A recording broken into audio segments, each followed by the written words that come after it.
So, as the chapter has been named Body Fluids and Circulation,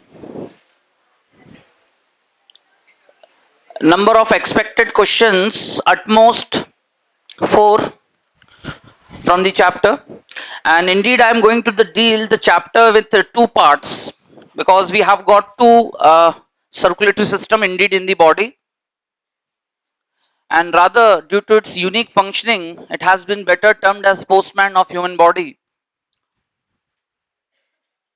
Now let us confirm it by going through a synopsis. As usual, today we will begin with an basic introduction,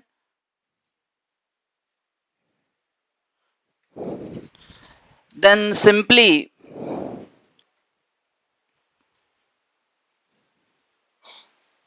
the conclusion would be what is circulatory system then.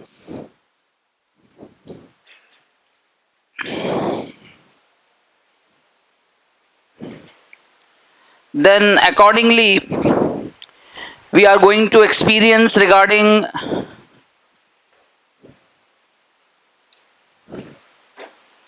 types of circulation,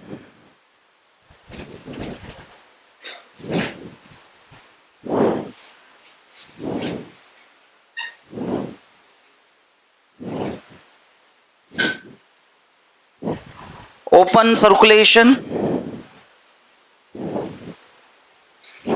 followed by closed circulation, accordingly the systems.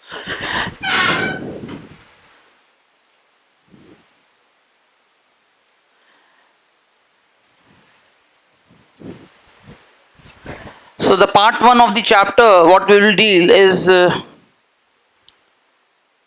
blood vascular system.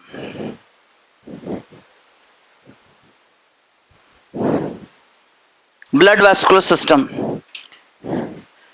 Definitely, like every chapter till date, first we will assure some survey. We will create a survey throughout the animal kingdom, taxonomic position of BVS. And as I have already mentioned, what we'll do, we are going to first of all deal BVS in some invertebrates,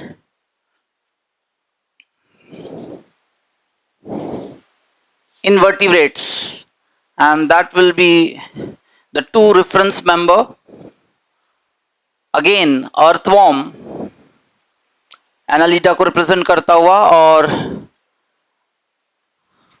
class insecta arthropoda को represent करते हुए cockroach की type study में उनके भी blood vascular system को, यानी एक क्लोज्ड पैटर्न और एक open pattern, what has been mentioned over here, right.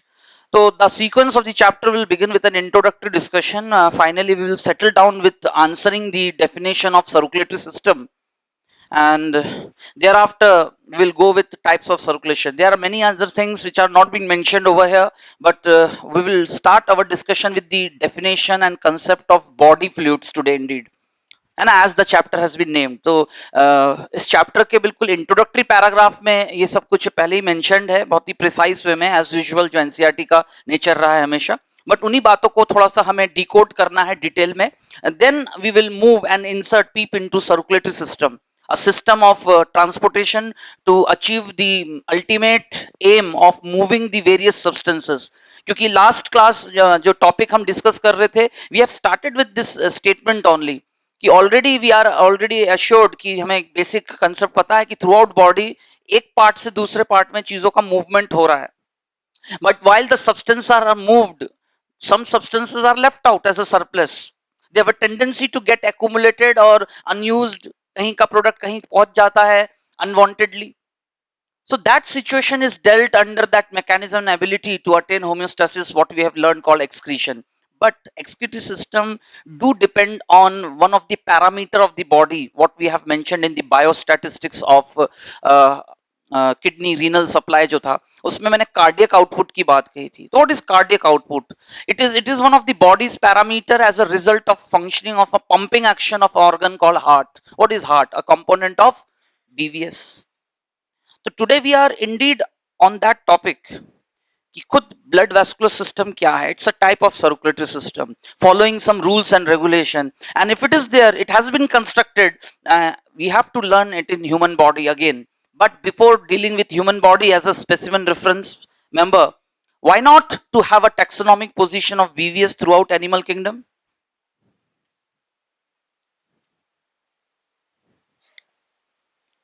And whatever we will conclude regarding that BVS, the question will arise, how it is being first of all originated and assembled among invertebrates. दो type study हो जाएंगे, इससे दोनों तरह के circulation का significance, एक comparative question. Thereafter,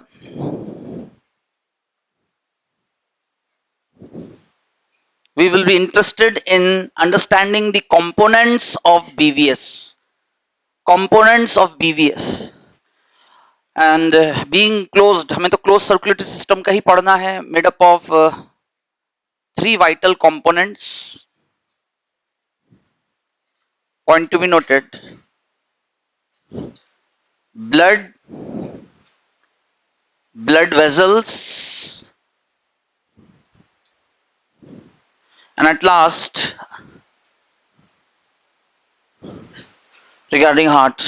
तो इसमें स्पेशली मैं आपको रिकॉल करा देना चाहूंगा कि एक चैप्टर में हम 3 चैप्टर्स कवर करने जा रहे हैं.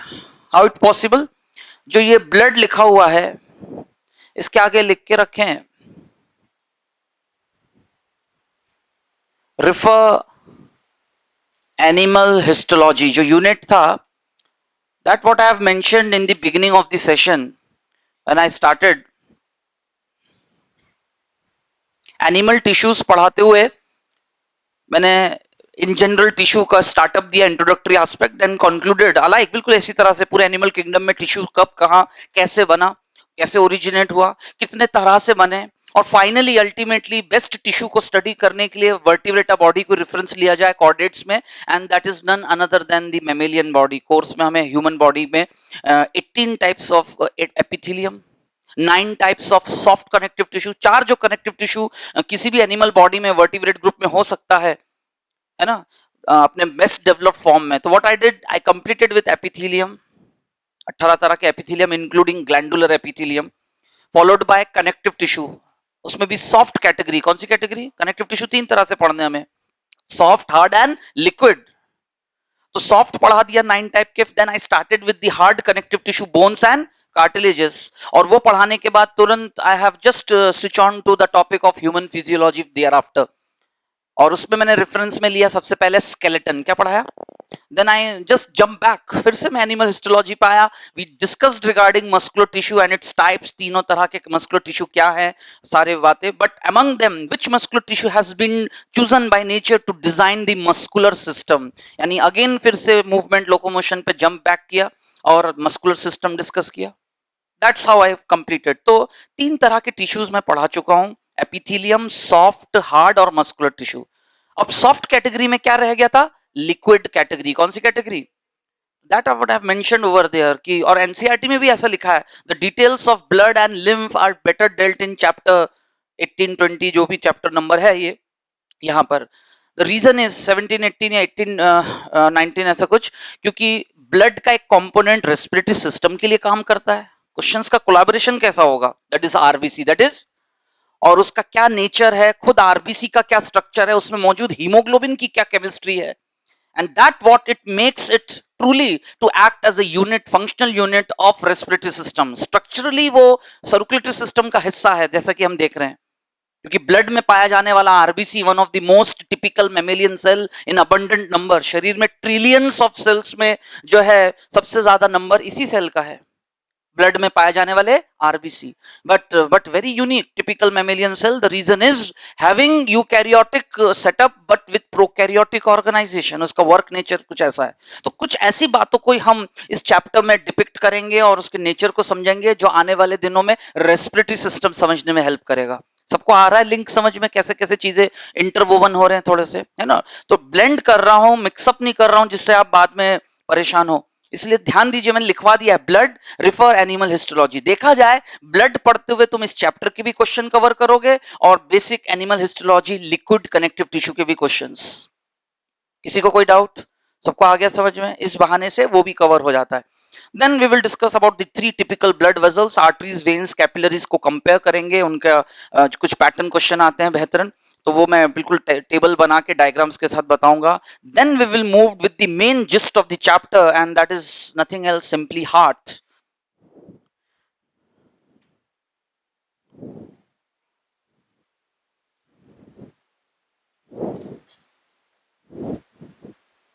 So before we go for discussing the details of heart,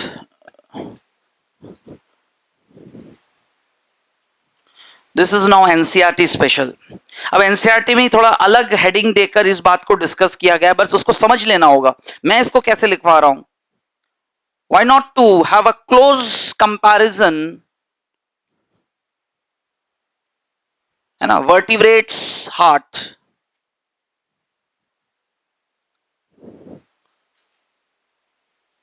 जहां कंसेप्ट ऑफ चैम्बर्ड हार्ट है ना, 2 chambered, 3 chambered, incompletely 3 chambered and completely 4 chambered का क्या कंसेप्ट है, जब वो हम देखेंगे among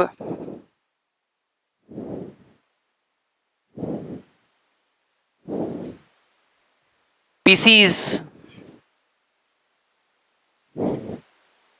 amphibia, Reptilia, Aves and mammals,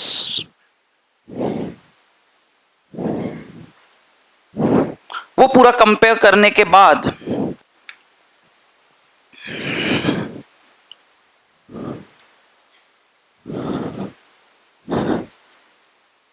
then we are going to experience regarding human heart। और हमेशा की तरह मॉर्फोलॉजी, एनाटॉमी एंड हिस्टोलॉजी, जब ये तीनों चीजें ह्यूमन हार्ट का हम ऑल ओवर डिस्कस कर चुके होंगे with the reference of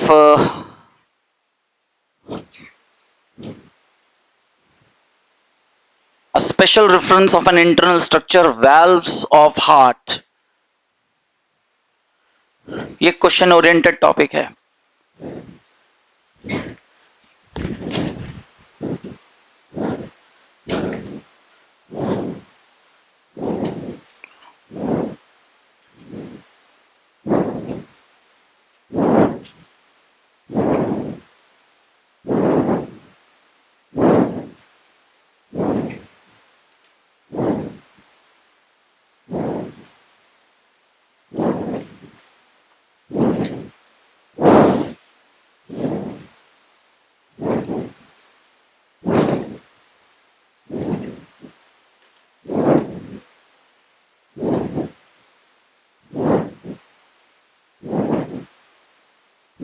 Cardiac cycle, cardiac cycle,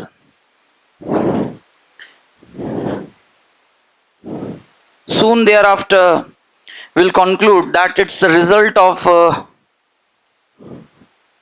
autorhythmicity of heart।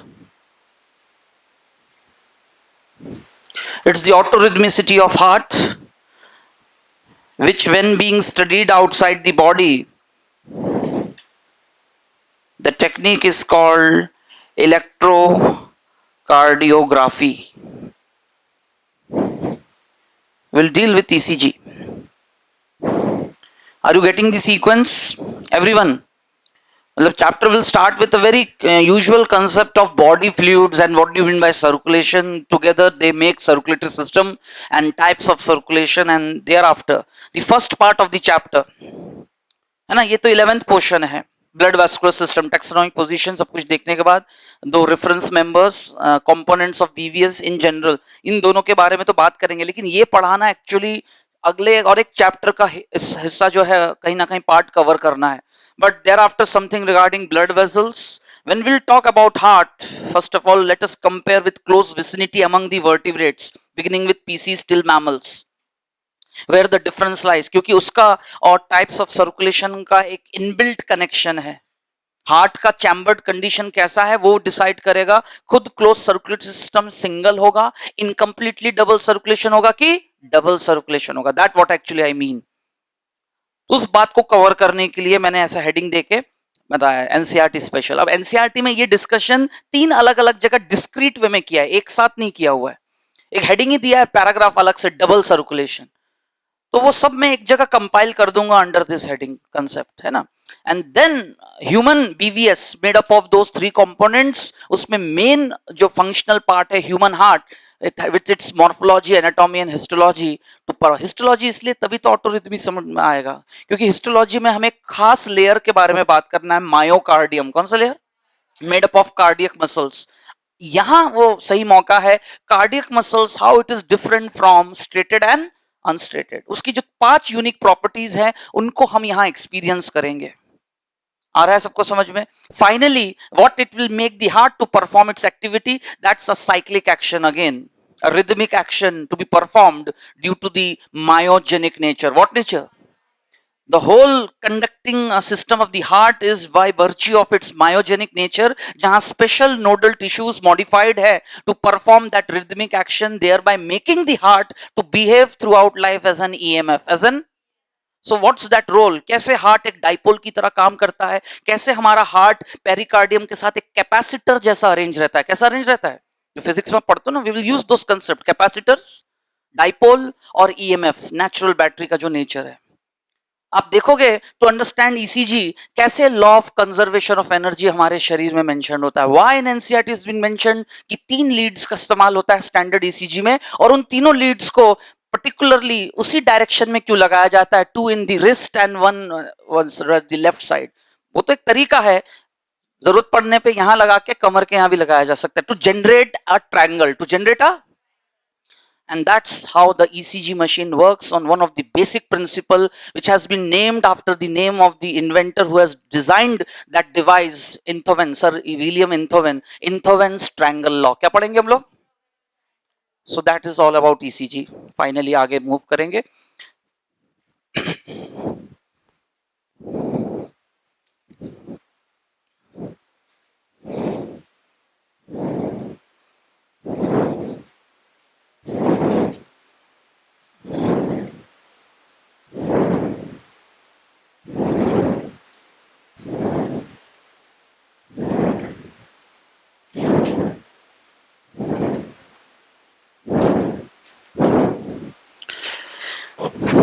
So after going through all these aspects, we are going to experience the regulation of cardiac activity, that is by 2 ways.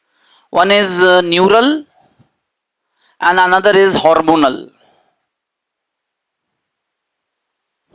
ये सब nervous system के questions होते हैं, लेकिन इसी chapter में इस तरह से डिस्कस्ड है. खुद न्यूरल 2 तरह से होता है, intrinsic and extrinsic.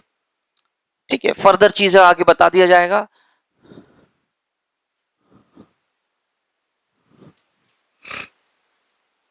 And at last,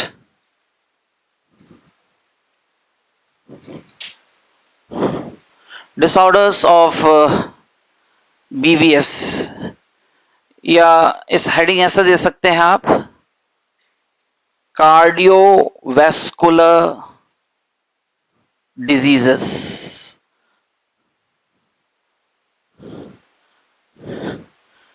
ठीक है ना, कार्डियोवैस्कुलर डिजीजेस, हार्ट और ब्लड वेजल्स से रिलेटेड ऑल ओवर कुछ ऐसे एनामोलीज जो क्रिएट होते हैं जिसमें या तो ब्लड वेजल्स डिस्टर्ब होते हैं, उसके वजह से हार्ट पे असर पड़ता है, या हार्ट के पंपिंग एक्शन पे कुछ फर्क पड़ता है due to the composition of the blood and other variations with aging effect and other such factors. क्या होता है आर्थेरोस्क्लेरोसिस, क्या होता है आर्टेरियोस्क्लेरोसिस, है ना. These are the group of CAD diseases. कौन से डिजीजेस? Coronary arterial diseases. तो ये सब बातें बताते हुए, what is the basic difference between cardiac arrest, heart fail, heart attack?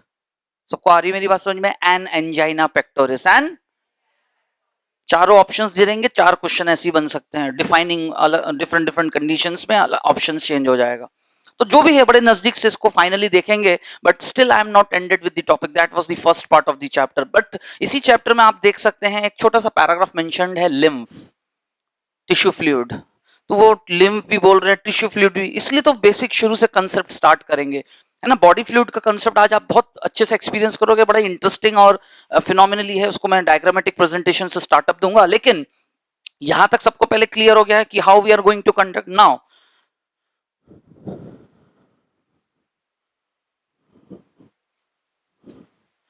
ये बात मैं यहां पर एश्योर करूंगा while we will discuss regarding circulatory system. यहां पर चीजें मेंशन नहीं की थी कि नेचर में, एनिमल किंगडम में सर्कुलेशन और दो तरह का सर्कुलेशन डेवलप हुआ, क्योंकि in due course of time, due to evolutionary forces and complexity of the animal body, है ना, necessitated the development of an assistant circulatory system. Means blood is the major transporting fluid. लेकिन जैसे जैसे animal kingdom में complexity बढ़ता गया, है ना, there is a need to facilitate. वही बात हो गई जैसे हमने कोऑर्डिनेशन में एक्सपीरियंस किया कि नर्वस सिस्टम की अपनी कुछ लूप होल्स हैं, कमियां हैं, लिमिटेशंस हैं, और उसी को कहीं ना कहीं फिलअप करते हुए देयर आर सर्टेन मेंबर्स जो अपने बॉडी में एक एडिशनल फ्लूइड और सर्कुलेटरी सिस्टम डेवलप करते हैं। So there are two circulatory systems in animal kingdom which begin from Annelida and slowly developed till chordate. One is BVS, another is LVS, lymphatic vascular system. और ऐसा पढ़ते हुए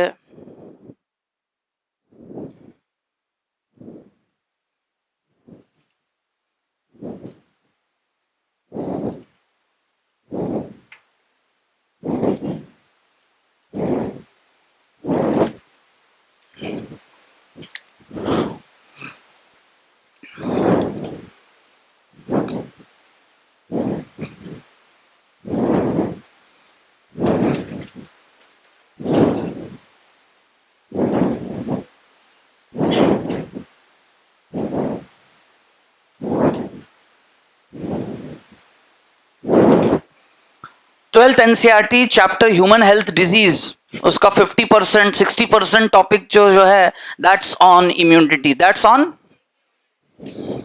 So better I should mention it as because LVS represents what? Immune system of the body. If you ask any common layman person about digestive system, वो बता देगा about mouth, stomach, intestine, basic knowledge. Respiratory system की बात करोगे, anyone can define a common layman. Any other system, reproductive system, respiratory, excretory system. But तुरंत किसी से पूछोगे कि which system of our body assures the way of immunizing the body, protecting and resisting the body. But he can't, वो immune system बोलेगा, लेकिन immune system तो उसके काम के बेसिस पे उसको नाम दिया गया immune system. But which system of our body actually represents our immune system? Answer है lymphatic vascular. What is lymphatic? It is nothing else, it's simply an another format of our circulatory system. Circulatory system दो तरह के हैं, लेकिन दोनों से दोनों काम लिया जाता है, ट्रांसपोर्टेशन भी और इम्यूनिटी भी। But when it comes to priority, किससे कौन सा काम प्रायोरिटी बेसिस ज्यादा कम लिया जाएगा, there is a differential ratio wise distribution है। 85% transportation are being taken by which blood, which fluid of the body? Blood, major transporting fluid. But blood at the same time also assures second line of defense. What line of defense? And that what we call cellular barrier. उसी को हम क्या कहते हैं? क्योंकि blood के अंदर सारे WBC पांचों तरह के घूमते हैं, हालांकि very lesser in amount. RBC के कंपैरिजन में उनके नंबर बिल्कुल नेग्लिजिबल एक तरह से। कहां 1 मिलीमीटर को, है ना, क्यूब में, 1 मिलीमीटर क्यूब एरिया में जो है 4.5 लाख से 5.5 लाख, 4.5, है ना, करीब जो है आपके जो है रहते हैं क्या, आरबीसी, और उनके बीच हार्डली 5,000 टू 6,000, 6,000 टू 9,000, जो भी एक रेंज है, सारे तरह के WBC, टोटल ल्यूकोसाइट काउंट। क्या पढ़ेंगे हम लोग? मतलब बहुत कुछ है बातें जो क्वेश्चन ओरिएंटेड है, ऑल विल बी कवर्ड। ये जो मैं फैक्ट्स एंड फिगर्स बात कर रहा हूं, ये सब इसके रेफरेंस में हो जाएगा कवर। सबको आ रहा है समझ में?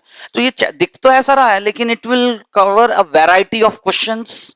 लेकिन नंबर ऑफ वेरिएटेड क्वेश्चंस तो आएंगे, बट नंबर ऑफ क्वेश्चन और एटमोस्ट 45 में से कितने हैं? 4। और वो 4 क्वेश्चन आपके स्कोरिंग होने चाहिए।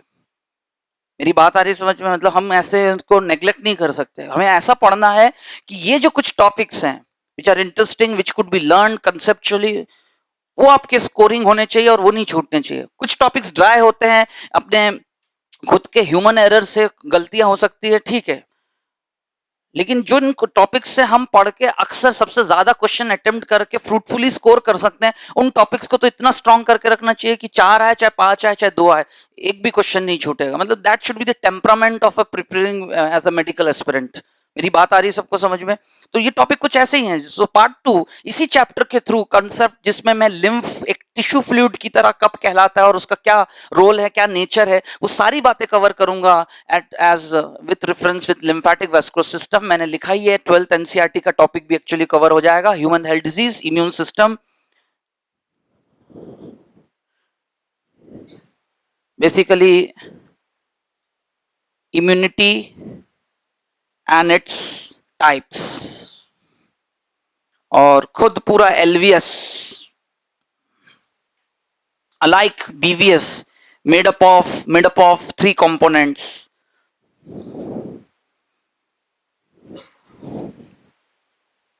lymphoid organs, the tissue fluid, one of the body fluid called lymph, and lymph vessels. Lymph जैसे ब्लड वेजल्स होते हैं वैसे ही लिम्फ वेजल्स। खुद लिम्फॉइड ऑर्गन्स 2 तरह के पढ़ेंगे, प्राइमरी एंड सेकेंडरी। प्राइमरी में बोन मैरो, हालांकि बोन मैरो खुद कैसा होता है और उसका कॉम्पोजिशन कैसा होता है, कहाँ वो बॉडी में मौजूद होता है, राइट फ्रॉम बर्थ के बाद से 5 साल की उम्र से लेके वो जो है धीरे धीरे डेवलप होके थ्रू आउट लाइफ बॉडी में कहाँ कहाँ जाके रह, ये सब मैंने स्केलेटन सिस्टम पढ़ाते हुए, बोन्स की हिस्टोलॉजी पढ़ाते हुए बता दिया था, है ना, ट्रेडिशनली। बट आपके बैच में मैं वो सारा कंसेप्ट यहां बता दूंगा, क्योंकि it is the site of what, lymphopoiesis, leucopoiesis, WBC बनने का एरिया है अलोंग विथ आरबीसी।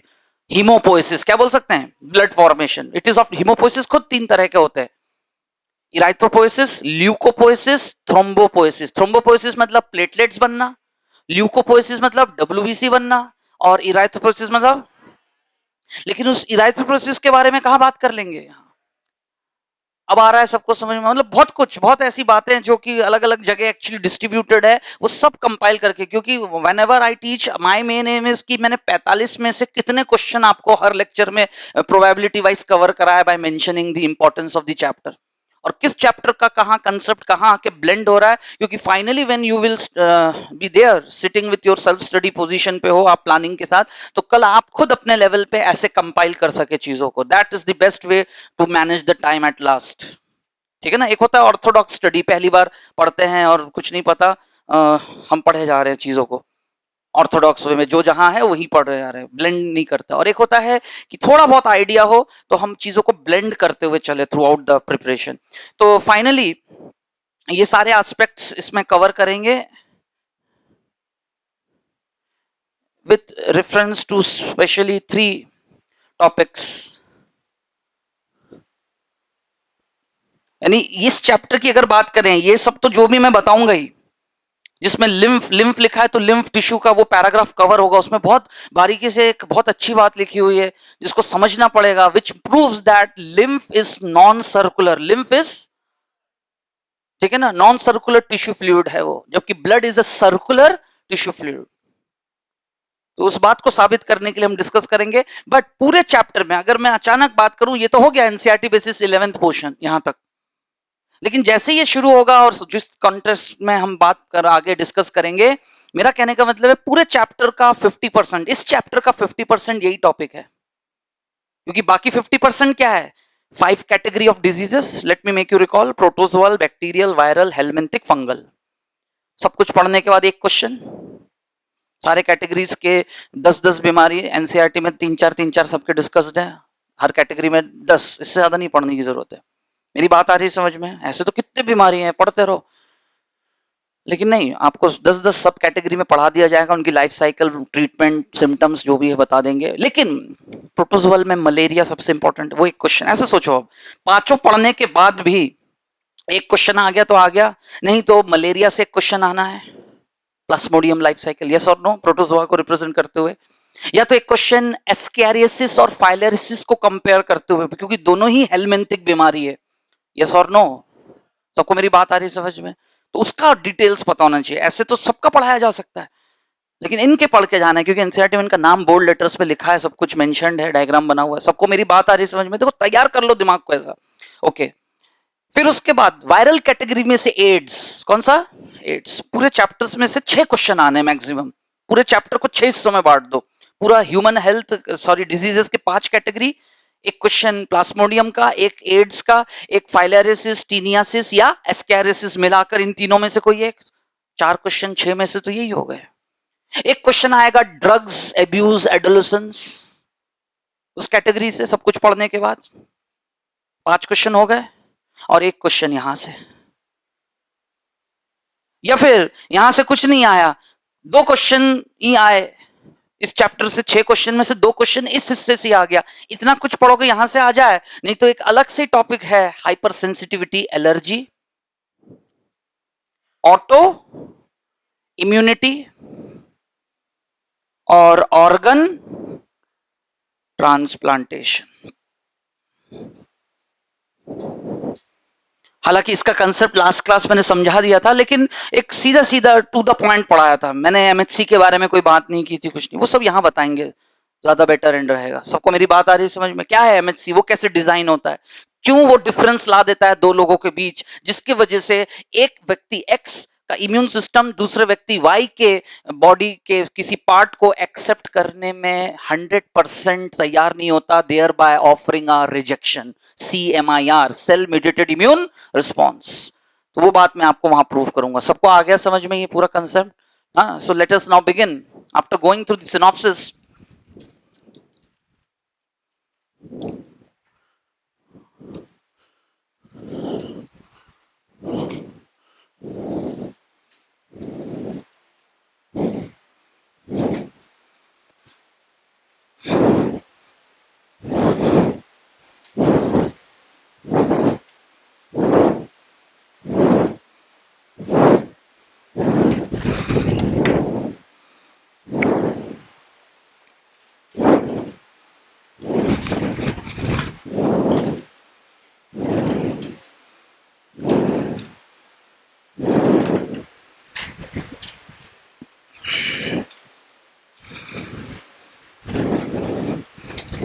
हेडिंग दीजिए इंट्रोडक्शन।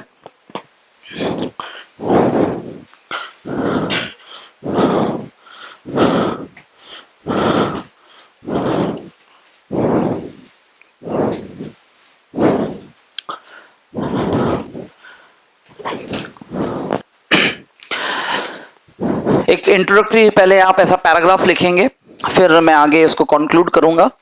दैट इज, लिखे, in living world among kingdom animalia, the body organization, the level of body organization, I repeat the sentence once again, in animal kingdom, in living world, among kingdom Animalia, the level of body organization evolved from most simplest to the complex organization.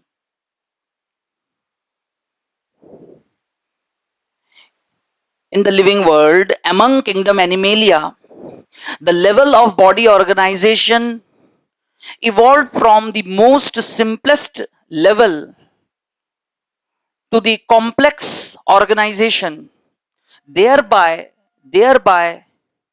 necessitating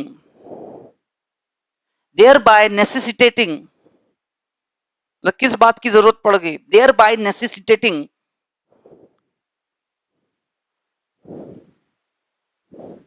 the need of moving these, and thereby necessitating the need of moving substances from one part of the body to another, from one part of the body to the another.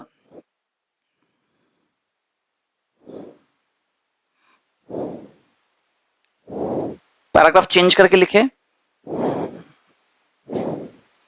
ठीक है। मतलब basic जो बात circulation का आता है वो कहां से आता है, तो यू कुड अंडरस्टैंड, मैं उम्मीद करता हूं आप समझ ही गए होंगे कि बात सही है कि एनिमल किंगडम में, स्पेशली लिविंग वर्ल्ड में, जूलॉजी क्लास में हम एनिमल किंगडम के रेफरेंस में बात कर रहे हैं, तो हुएवर द मेंबर्स, उसमें जो भी कुछ है जो कि एक लिविंग बीइंग की तरह लाइफ बियरिंग शरीर ऑर्गेनिज्म बॉडी है, वो उसकी शुरुआत डे वन से एक जैसा नहीं था। It has slowly taken time and gone through a study gradual process of changes, evolution हुआ।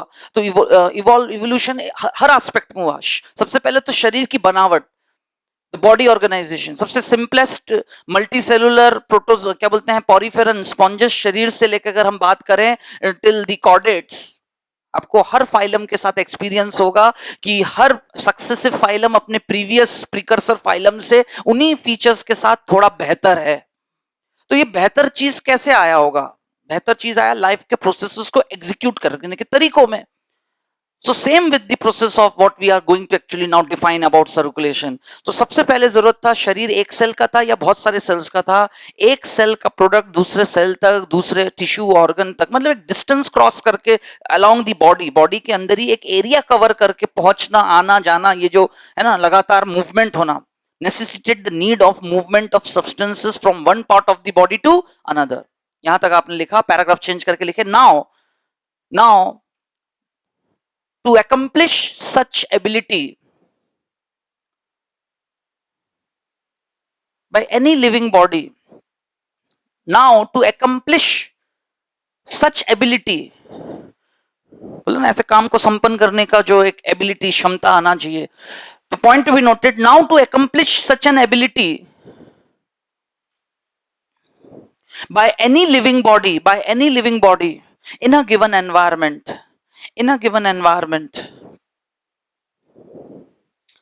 first of all requires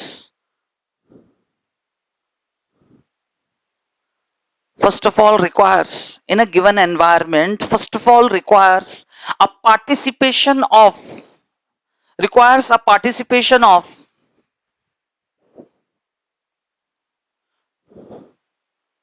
a body component with liquid texture.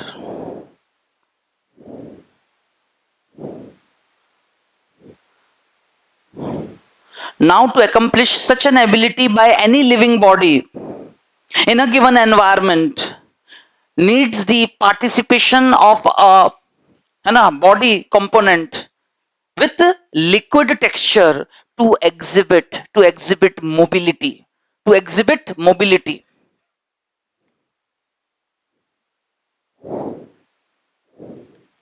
बिल्कुल सही बात है, क्योंकि लिविंग बॉडी है और उसको एक लाइफ प्रोसेस की तरह इस काम को अंजाम देना है।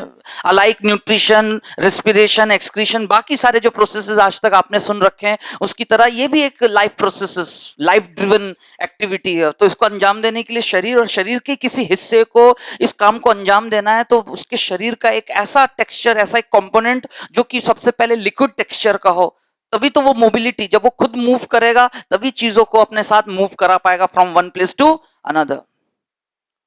तो such a body component, such a body component is called body fluids.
So,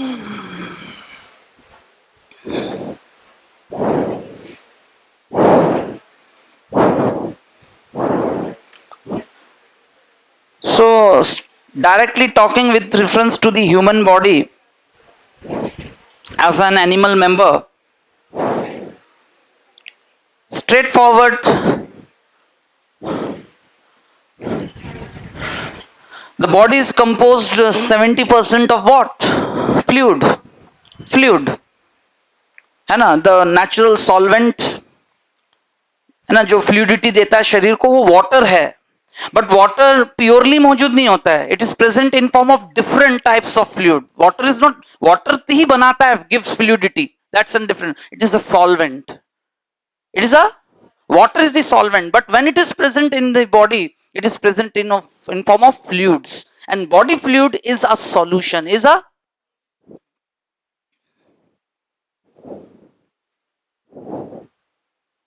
क्योंकि प्योरली तो वाटर होता नहीं है ना. ये day to day television ad में भले ही माधुरी दीक्षित डांस करते हैं, आधा शरीर से ऊपर पानी दिखता है, वो अलग चीज है.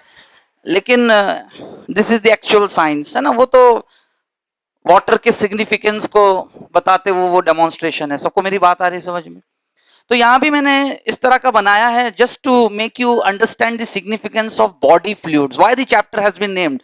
सिस्टम पे तो हम बाद में आएंगे. वो सिस्टम की सबसे पहली जरूरत है कि the animal should first of all, है ना, अफोर्ड व्हाट, उसको पहले क्या, उसको जो है अवेलेबल कराना होगा अपने शरीर में, something which be able to participate with mobility. तभी ऐसा सिस्टम बनेगा. अगर उसके पास खुद का फ्लूइड नहीं है तो उसके अंदर ट्रांसपोर्टेशन के लिए सर्कुलेटरी सिस्टम नहीं होगा. मैं ये नहीं कह रहा हूं कि एनिमल ट्रांसपोर्टेशन एग्जिबिट नहीं करेगा. ट्रांसपोर्टेशन एग्जिबिट करने के और भी फिर तरीके हैं.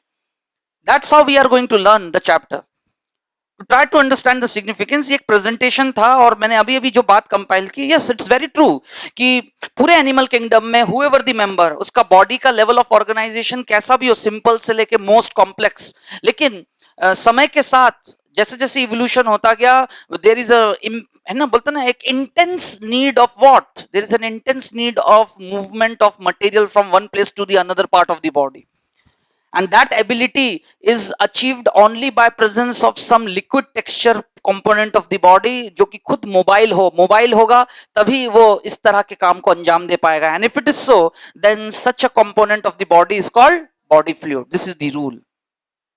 ठीक है. तो ये प्रेजेंटेशन बनाए पहले, आप बना लिए सबने? उसके नीचे फिर लिखे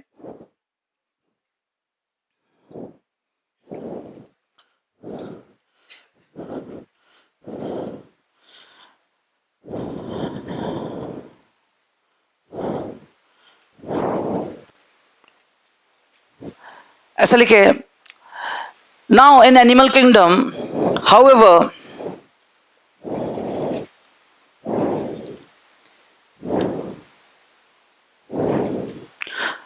now in animal kingdom, however, members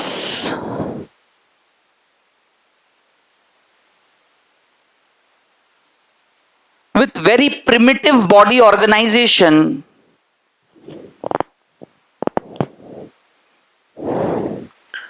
ठीक है. Now in animal kingdom, more over या हाउएवर, ये तो देख लिया हमने, ठीक है, बॉडी फ्लूइड होना चाहिए, होता है. और जिस तरह का ये डायग्राम बनाया मैंने, सीधे सीधे एक हायर ऑर्गेनिज्म, कॉर्डेटा, कॉर्डेटा में भी हमारे कोर्स के accordingly best developed evolve mammal, है ना, that is Primata group member, homo sapiens का शरीर बना हुआ है और मौजूद है. सेल थ्योरी के कंसेप्ट की सेल का सेलुलर पूल में 72%, एवरेज 70% वाटर होता है. तो पूरे शरीर में भी पानी उतना ही होगा, क्योंकि एक एक सेल में जितना पानी होगा, होल सोल उतना ही पानी पूरे शरीर में होना चाहिए. सबको मेरी बात आ रही समझ में? और कहने का मतलब है कि ये जो अभी अभी हमने कंक्लूड किया था वो बात सही है, अवेलेबल होगा बॉडी फ्लूइड. लेकिन क्या ऐसा है हर जगह है? क्या इस नियम का पालन, is the rule being followed by everyone? Answer is no. And that's the sign of diversity. That's the sign of. तो इसलिए लिखने का तरीका, now in animal kingdom, however, the members, है ना, है ना, lower groups, members in lower groups, due to their primitive body organization, due to their है ना, एनकाउंटरिंग, एनकाउंटरिंग उनका सामना भी कैसे होता है, encountering the primitive conditions of habitat. Now in animal kingdom, however, the members of lower groups, due to their primitive body organization as well as encountering the primitive habitat, primitive habitat, yeah, adverse habitat, does not able to avail, does not able to avail their own body fluids.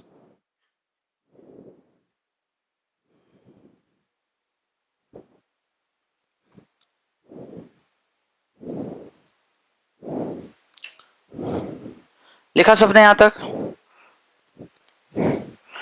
Encountering the primitive habitat does not avail their own body fluids, else they utilize, else they utilize external water source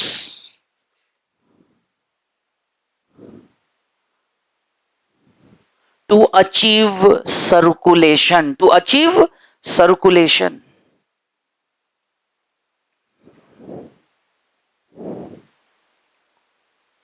सबको introductory line समझ में आ रहा है कि अगर हम बात करें एनिमल किंगडम में बॉडी फ्लूइड होना चाहिए, जिस तरह से दिख रहा है यही कंक्लूजन था, लेकिन ऐसा नहीं है.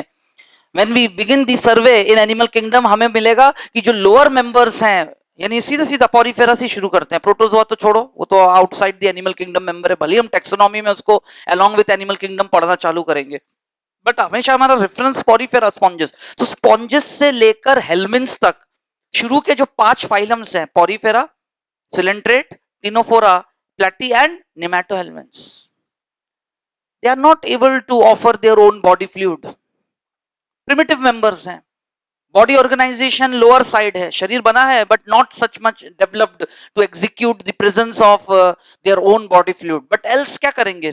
Doesn't they exhibit transport? Yes they do, because they are also living beings, members of animal kingdom.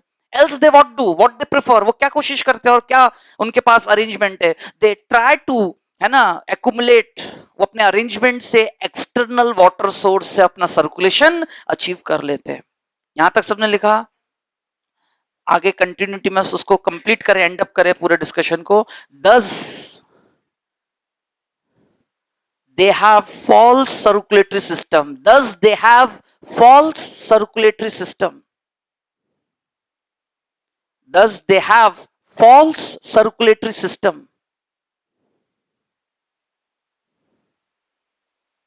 in form of canal system, water canal system. Underline करके रखें.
Now, throughout animal kingdom, when a survey is conducted, any such member having life with an attribute of life processes. Now here I have listed some of the life processes to take the reference, the significance of circulation. Talking about nutrition,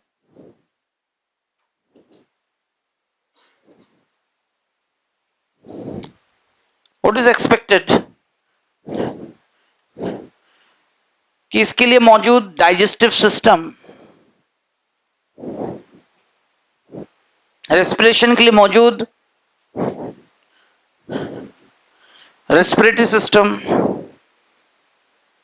excretory system और endocrine system. Now what is common between all this system?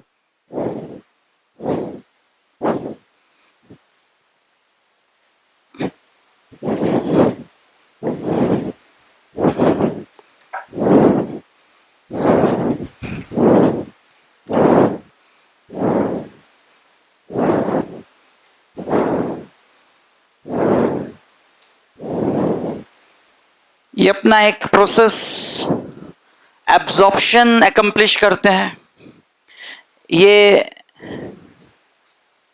Gaseous transport, ठीक है, ये waste movements, और endocrine जो है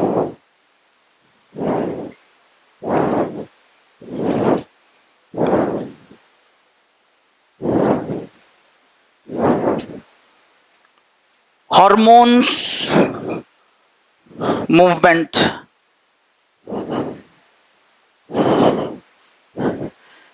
So you could understand by this demonstration कि all these four systems which I have listed, they are all dependent on some common pathway, some common liquid pathway, and that is none other than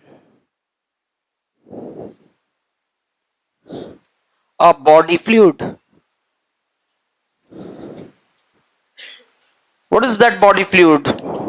They use the pathway of streaming blood as a river of life. So this is the significance of the chapter. We are going to deal what is blood. Just reverse chale. Blood is a body fluid. What is the body fluid? A component of the body with its nature of mobility, to move around, to circulate. क्योंकि body fluid क्या available कराएगा? Circulation. क्या available कराएगा? Circulation. और circulation से एक organism अपने शरीर में क्या बायोलॉजिकल एक्टिविटी एक्चुअली अचीव करेंगे? That is called transportation. That is called. दोनों टर्म्स का लिटरल मीनिंग अलग अलग है. Both are used synonymously but they have a different aspect of understanding. Circulation शब्द का मतलब ये होता है, लिटरल मीनिंग, जैसा कि आपको अब प्रेजेंटेशन से आ रहा है समझ में, कि कोई भी शरीर का एक कंपोनेंट जो अपनी लिक्विड टेक्सचर से मोबिलिटी शो करे एक एरिया से दूसरे एरिया तक, और उसी सर्कुलेशन के वजह से, चाहे वो ब्लड हो, लिम्फ हो, या बॉडी का कोई भी फ्लूइड हो. अभी मैं बॉडी फ्लूइड्स का पूरा एक क्लासिफिकेशन चार्ट बनाऊंगा. आ रहा है सबको समझ में? बॉडी फ्लूइड्स खुद बॉडी में अलग अलग तरह के होते हैं. मेन दो होते हैं रिप्रेजेंटिंग. एक 70 किलो वजन के व्यक्ति के शरीर में 46 लीटर फ्लूइड होता है. क्या होता है ना? Suppose the person weighs 70 kg, then ये जो 70% दिख रहा है बॉडी फ्लूइड्स, हर तरह का फ्लूइड मिलाकर, it is going to contribute into that weight with 46 liters. आया समझ में? यानी 70 किलो वजन में 40 किलो वजन, 42 किलो वजन जो है सिर्फ बॉडी फ्लूइड की वजह से आएगा. 46 लीटर जो है, it will impart around 41 point some KG, तो उसको राउंड फिगर 42 मान लीजिए. तो 70 किलो के वजन में 42 किलो 42 केजी वेट जो है सिर्फ बॉडी फ्लूइड का प्रेजेंस दे रहा है. सबको मेरी बात है समझ में? लेकिन खुद बॉडी फ्लूइड क्या है? Different types of solutions in the body, area wise, compartment wise. Each compartment is a system. लेकिन whatever the body fluid is, उनमें से मेन शरीर के एक हिस्से से दूसरे हिस्से तक मूव करते हुए, सर्कुलेट करते हुए, इस कंसेप्ट को समझे, क्योंकि सिनोवियल फ्लूइड कहां सर्कुलेट करता है? सिर्फ जॉइंट्स के बीच। ऐसा थोड़ी कि उसमें कुछ पोर कर दिया तो वहां तक पहुंच जाएगा, जबकि synovial fluid is also a, अब आ रहा है कंसेप्ट समझ में? सीएसएफ, सेरिब्रोस्पाइनल फ्लूइड, वो भी क्या है? बॉडी फ्लूइड है, एसेसरी ऑक्सिलरी बॉडी फ्लूइड है, लेकिन उसकी उसका एक नेचर है, कन्फाइंड है। वो क्या है? वो कहां बनता है और कहां तक सीमित रहता है? Inside the nervous system, in the that canals, ventricles क्या होते हैं, वहीं घूमता रहेगा, वहां से कभी भी लीक आउट नहीं हो सकता। यस और नो? अब आ रहा है कंसेप्ट समझ में? जबकि बॉडी फ्लूइड वो भी है, बट वो जो सर्कुलेशन करेगा वो उसका एक लिमिटेशन है, वो इस एरिया में ही करेगा, एक सिस्टम के अंदर करेगा, नर्वाइन टॉनिक की तरह। किसकी तरह? है ना? ऑकुलर फ्लूइड, कैसा फ्लूइड? आंखों के अंदर दो तरह से होता है, एक जेली जैसा फ्लूइड होता है, दूसरा वाटरी, एक्वस ह्यूमर एंड, वहीं कन्फाइंड है। ऐसा थोड़ी वहां से बह के सारी शरीर में घूमते हुए आ गया, चलो वापस। सबको मेरी बात आ गई समझ में? So we are going to have an interesting discussion on the concept of what is first of all body fluid, and among all those body fluid, which is the major circulatory, are you getting the conclusion? This is the introduction of the chapter. Which fluid is truly acting as a major transporting fluid of the body? The answer will come blood.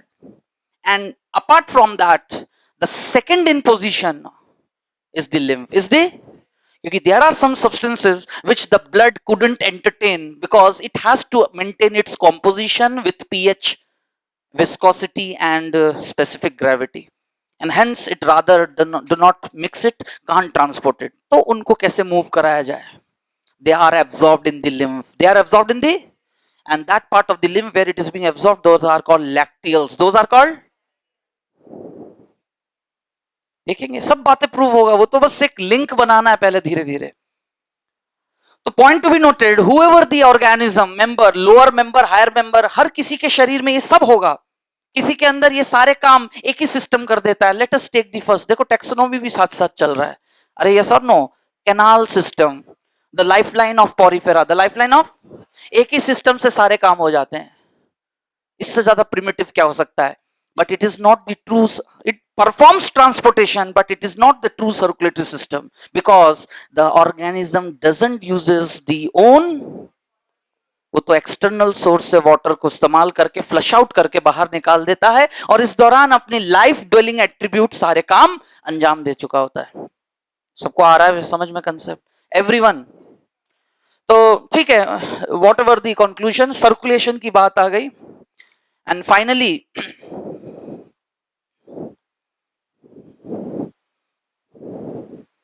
circulation itself broadly is of two types.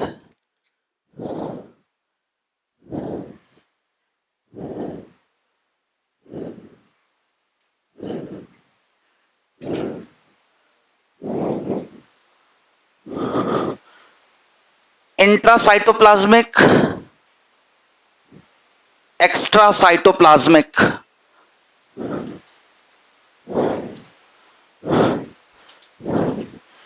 Talking about animal kingdom, first of all,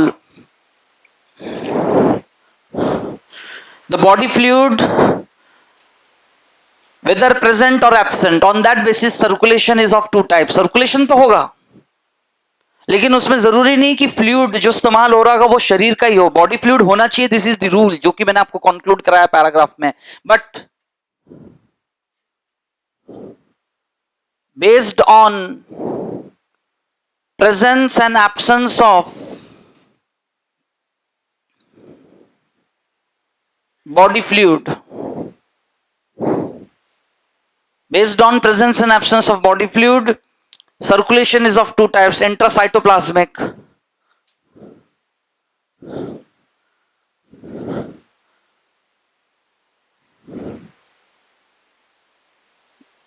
बस एक category include करने के लिए, unicellular organisms इसे exhibit करते हैं। इस process को कहते हैं साइक्लोसिस। क्या कहते हैं? That is streaming movement of protoplasm. भले ही सिंगल सेल्ड है लेकिन वो शरीर के अंदर खुद का ही फ्लूइड जो कि आईसीएफ है, intra cytoplasmic fluid, ICF, intra cytoplasmic fluid protoplasm को स्ट्रीमिंग मूवमेंट देते हुए अपने साइक्लोसिस से अपने ट्रांसपोर्टेशन को अंजाम देना, बॉडी के एक, उसका बॉडी एक सेल का है, शरीर के एक हिस्से से एक ऑर्गेनेल से दूसरे ऑर्गेनेल तक पहुंचाकर उसको अंजाम दे रहे हैं, and that is in protozoa. Example protozoa. Animal kingdom में पॉरीफेरा से लेके कॉर्डेटा तक भी ये होता है, क्योंकि इंडिविजुअल एक एक सेल एक बेसिक यूनिट ऑफ लाइफ है, वो अपना काम खुद अंजाम दे रहा है, बट दैट इज इनसिग्निफिकेंट हमारे लिए, क्योंकि हमें जिस लेवल का सर्कुलेशन पढ़ना है वो पूरे बॉडी के रेफरेंस में, और एनिमल किंगडम का हर मेंबर कैसा है, multi, if the animal member, and definitely animal members are multicellular, तो जो भी हम रेफरेंस अब ले रहे हैं उसके शरीर में बॉडी फ्लूइड होगा कि नहीं होगा वो अलग बात है, लेकिन जो भी मूवमेंट की अब हम बात करेंगे वो एक मल्टी सेलुलर बॉडी, कैसा बॉडी, एक्स्ट्रा साइटोप्लाज्मिक सर्कुलेशन की हम बात करेंगे। और यहां ये खुद दो तरह का है, water canal system, water canal system और vascular system.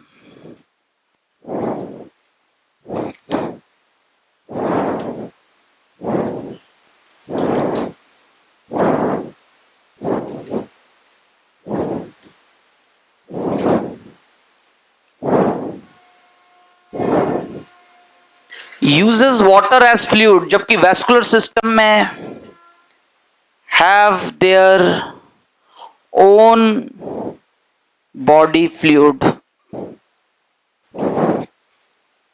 Water canal system पूरे एनिमल किंगडम में पाया जाएगा from Porifera onwards up to Ctenophora, up to, क्योंकि हेल्मिन्स में कोई सर्कुलेटरी सिस्टम नहीं दिया, पैरासाइट, पैरासिटिक एडाप्टेशन टेक्सोनॉमी में प्रूव कर देंगे, है ना, उनके अंदर सिलोमिक फ्लूइड होता है, बस वही मूव करके थोड़ा बहुत सर्कुलेशन को अंजाम दे देता है। वाटर कैनाल सिस्टम की अगर हम बात करें तो वो पूरे एनिमल किंगडम में the most primitive lower group of members, they rather doesn't have their own body fluid, else they avail it from outside the body from a given environment which is primitive. और source of water aquatic या तो marine water होगा या फिर fresh water, that's the concept. इसलिए तो जरूरत है उस फ्लूइड को मेंटेन करना, क्योंकि बाहर से आया हुआ पानी कुछ इंग्रेडिएंट्स लेके आएगा जो बॉडी के कंपोजिशन को डिस्टर्ब कर सकता है, क्योंकि हर शरीर चाहेगा कि उसका बॉडी और बॉडी का फ्लूइड, वो किसी भी तरह का फ्लूइड हो, उसका एक डेफिनेट कंपोजिशन है, वो हमेशा बने रहे। दैट एबिलिटी इज कॉल्ड आइसोस्टोनिसिटी, और उसको अचीव करने का जो तरीका है उसी को कहते हैं ऑस्मो। लास्ट क्लास ये सब पढ़ रहे थे, लेकिन कभी भी किसी का भी बॉडी फ्लूइड आइसोटोनिक पूरी तरह रह नहीं पाता है, it is a subject of change, या तो वो हाइपो या हाइपर होता रहता है। तो उस हाइपो हाइपर को वो कैसे एनकाउंटर करता है, बाय आइदर कंफर्मिंग इट और आइदर बाय रेगुलेटिंग इट। लेकिन कंफर्मिंग रेगुलेट करने की जिम्मेदारी सर्कुलेटरी सिस्टम का नहीं है, वो तो इसमें क्या है, is helpless, it is helpless, वो तो अपने मेन काम को अंजाम दे रहा है, वो तो सबको इनवाइट कर रहा है कि you come and get dissolved in me if possible, I will do my best, I will only move the things under certain condition from one part of the body to another. अब हमारा जो face of discussion है वो change हो चुका है। अब हम उस बॉडी फ्लूइड की कॉम्पोजिशन को अच्छा बुरा होने पर, गुड बैड, नीडफुल होगा कि हार्मफुल हो जाएगा, उसके लिए एक अलग सिस्टम था जिसको हम ऑलरेडी पढ़ चुके हैं, दैट इज, यानी आज ही आप रिकॉल तो करो अभी तक हमने जो चैप्टर्स डील किए हैं। हाँ, लेकिन इनको डील करते हुए एक कॉमन सिस्टम सामने बार बार आ रहा था, circulatory system. Now the day has come today to just get through what is circulatory system. A system of circulation, है ना, to offer transportation, to offer, that is movement of substances from one part to the another। वो भी मैं यहाँ define करूंगा, लेकिन question देखिए किस तरह से हमारा डिस्कशन आगे बढ़ रहा है। सबको पहले बॉडी फ्लूइड का कंसेप्ट समझ में आ गया। नियम तो ये कहता है बॉडी फ्लूइड होना चाहिए, और जो कोई भी अपना खुद का बॉडी फ्लूइड यूज करके अपने ट्रांसपोर्टेशन के एम को अचीव करेगा, यानी उसमें ट्रू सर्कुलेटरी सिस्टम सर्कुलेशन होगा। लेकिन पूरे एनिमल किंगडम में खुद ये सर्कुलेशन बॉडी का ही एक कंपोनेंट होना चाहिए जो कि मोबाइल नेचर के साथ चीजों को मूव कराए, लेकिन ऐसा हो नहीं पाता है क्योंकि उसके लिए उसका बॉडी फ्लूइड हो भी सकता है और नहीं भी। इनमें है भली सेलुलर है, इंट्रासाइटोप्लाज्मिक वो एक अलग ही कैटेगरी था। जहां से एक्चुअल एनिमल किंगडम चालू हो रहा है members, that is with multicellularity. With, सबको आ रहा है समझ में एवरीवन? तो अब उनमें कैसा पाया जाता है, पॉरीफेरा से लेके कॉर्डेटा तक आप देख सकते हैं। Either water canal system uses water as fluid, fluid बोल रहा हूं, बॉडी फ्लूइड नहीं है वो, कुछ पल वो हिस्सा रहेगा ना, वो खुद उसको बना सकता है ना फिर बिगाड़ सकता है, कुछ नहीं, बाहर से आएगा, बस अरेंज कर लिया अपने आप को। This is the most primitive way. बस उसने अपने शरीर को कुछ ऐसा अरेंज कर लिया जिससे वो बाहर के पानी को इंग्रेस करते हुए, अंदर वाटर करंट खींचते हुए बाहर फ्लश आउट कर देता है। But in due course of time, by different types of general exchanges, osmosis and active passive transport से इनकमिंग वाटर के साथ फूड मॉलिक्यूल्स रोक लेना, CO2 और एक्सक्रीटरी वेस्ट को एलिमिनेट कर देना, and other such things which are based on transportation। सबको आ रही मेरी बात समझ में? उसी को हम कहते हैं water canal system. But googly lower phylums में यहां तक तो है, बट जैसे जैसे हम एक्सीड करेंगे आगे फाइलम स्टडीज में, जैसे हम 9th नंबर के फाइलम पे पहुंचेंगे, एकाइनोडर्म्स, एकाइनो है ना, they are higher in position, kept in the 9th due to some taxonomic attributes, but they are exhibiting exceptionally retrogressive development। क्या शो करते हैं? यानी इतने higher members but still with primitive condition. सबसे पहले तो एक्सक्लूसिवली मैरीन, समुद्र के पानी से कभी बाहर ही नहीं आ पाए इवोल्यूशन में, सारे के सारे स्पीसीज वहीं रह गए। बेंथॉस नेचर, कैसा नेचर है ना, सी बॉटम ड्वेलिंग। और उनमें ना एक्सक्रीटरी सिस्टम होता है, ब्रेन नहीं होता, मतलब एवरीथिंग। और सबसे पहले तो सिमेट्री चेंज हो जाती है। लार्वा वाज बायलैटरल, लार्वा कैसा रहता है, और अडल्ट होते होते शरीर कैसा हो जाता है, secondary pentamerous radial symmetry, secondary. So that's the first sign of retrogressive development. What that mean? Larva was more advanced than adult. तो पॉइंट टू बी नोटेड, उनके पास भी यूनिक वाटर कैनाल सिस्टम है। क्या है? जबकि उनके पास होना चाहिए था खुद का सर्कुलेटरी सिस्टम, जो उनमें बिल्कुल रिड्यूस्ड है। हीमल सिस्टम उसको कहते हैं, काम नहीं करता वो पूरी तरह। वो किस पर बेस्ड है? अपने एम्बोलैक्रल सिस्टम। किस पर बेस्ड है? अब क्या होता है, वो कैसे काम करता है? अच्छा, इसमें भी बड़ा यूनिक बात है, वो सिस्टम बना है उनमें लोकोमोशन देने के लिए। क्या देने के लिए?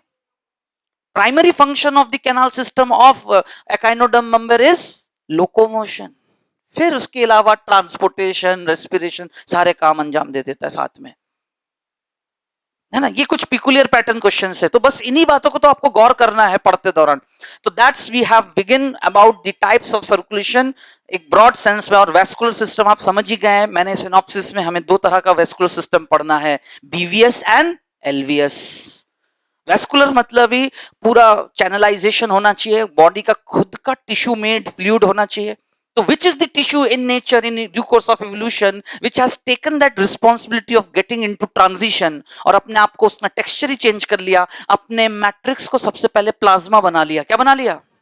It has made its matrix into plasma, यानी that is fluid matrix। क्या बोलेंगे हम उसको?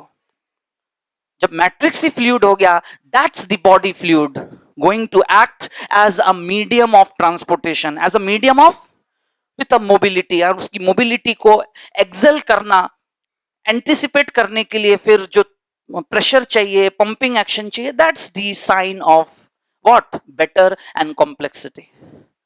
हम पढ़ेंगे वेस्कुलर सिस्टम, फिर वही मैं लिख सकता हूं यहां पर, on that basis the vascular system of circulation is of two type, open and closed itself are of two type, single and double खुद दो तरह का होता है, pulmonary circulation and systemic circulation. Systemic circulation खुद दो तरह के होते हैं, that is portal and coronary. Portal and, सबको आ रहा है समझ में? कुछ नहीं आया? आ गया मतलब कोई भी चैप्टर चालू करो आपके दिमाग में ना राइट बिगिनिंग टिल बॉटम तक पहुंचते पहुंचते सिंक्रोनाइजेशन रखना है, क्योंकि एंड ऑफ द डे आप ये सब साबित करने में समय बिताओगे कि पढ़ लिया है, अब तो क्वेश्चन ओरिएंटेड दिमाग में रिवाइज करने का समय। Finally that's the way according to me good manage your time, क्योंकि एक बार ये सब चीजें क्रिस्टल क्लियर हो जाना कि कहां से टॉपिक चालू हुआ, कंसेप्ट ऑफ फ्लूइड कहां से आया। फ्लूइड होना चाहिए एक्चुअली, पहले तो नियम ये है, फ्लूइड बेटर वही होगा जो खुद शरीर बना ले, बाहर से इस्तेमाल ना करे। लेकिन this is the sign of diversity and another aspect of our science, क्योंकि throughout animal kingdom animals are of different level of organisation, सबको अलग अलग तरह के हैबिटेट में रहते हुए कंडीशंस का सामना करना पड़ता है। तो जब शरीरी टिश्यू नहीं है तो काय का body fluid, Porifera, tissue absent, germ layer absent, yes और नो। वो कह रहा है मैं तो बहुत सारे सेल्स का एग्रीगेशन हूँ, सेल्स को अरेंज करके एक प्लान बना लेता हूँ, एग्रीगेट बॉडी प्लान, और काम अंजाम दे देता हूँ। कुछ कुल मिला के जिंदा रहने के सारे फीचर्स मुझे एग्जिबिट करने हैं as a part of animal kingdom. कर लेता है वो अपनी तरीके से, उसके बाद अगला, फिर अगला। लेकिन जहां से टिश्यू शुरू हुआ, सिलेंट्रेट्स कहां से, and one of the major fluid of the body जो है वो क्या है, blood. Blood is a liquid connective tissue. क्या है उसका जो टेक्सचर है, कंपोजिशन है, वो एक टिश्यू का मॉडिफिकेशन है। लेकिन कनेक्टिव टिश्यू तो पूरे एनिमल किंगडम में सिर्फ कहां पाए जाते हैं, वर्टिब्रेट्स, किसमें, कॉर्डेट्स में पाया जाता है connective tissue. But then what about the blood of Annelida, that is not tissue, that is simply a blood of invertebrates are simply body fluid secretion product। लेकिन हमारा ब्लड जो है वो सिक्रीटरी प्रोडक्ट नहीं है, वो सिक्रीटरी प्रोडक्ट नहीं है, it itself is a tissue, liquid organ of which system, blood vascular system is made up of organs। there are three organs which construct our blood vascular system, blood vessels and heart। सबको आ रहा है समझ में। Blood को हम liquid organ भी कहते हैं, क्या कहते हैं, लिक्विड ऑर्गन, जो खुद किसके अंदर मूव करता है, चैनलाइज्ड पाइपलाइंस, जिसके हम वेजल्स कहते हैं। Which are those vessels, blood vessels, arteries, veins and capillaries. सबको आ रहा है समझ में अच्छे से, क्लियर बिल्कुल, ये लिख लिया सबने।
Thus, a system of circulation which avails transportation is called circulatory system.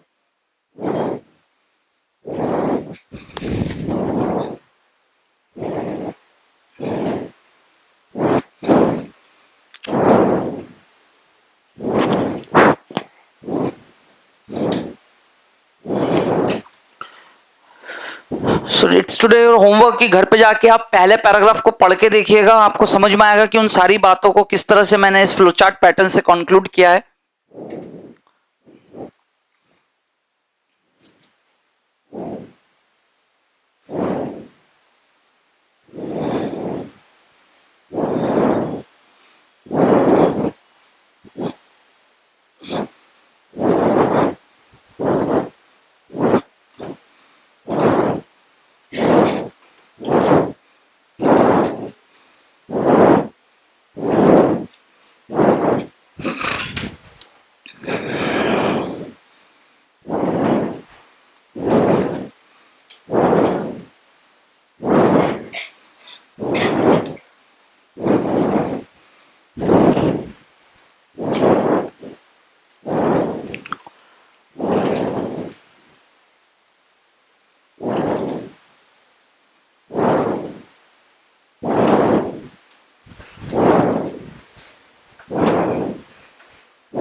So what the basically any organism body is composed of basic unit cells, and whatever being arbitrarily presented over here as body fluids composed of 70% of the body actually body को बनाने वाले basic units के अंदर है. तो there are two types of compartmentalization inside the body, within the cell and outside the cell.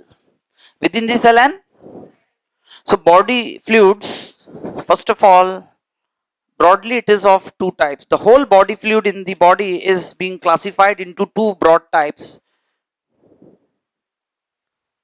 ICF and ECF. तो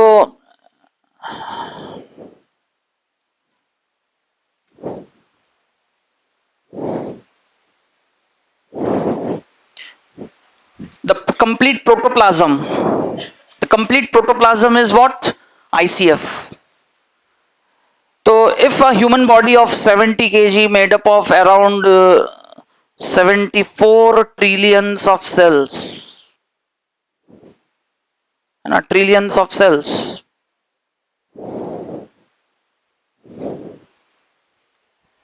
एक 70 kilo का शरीर करीब 74 ट्रिलियंस ऑफ सेल्स का बना है, और हर सेल के अंदर मौजूद protoplasm ICF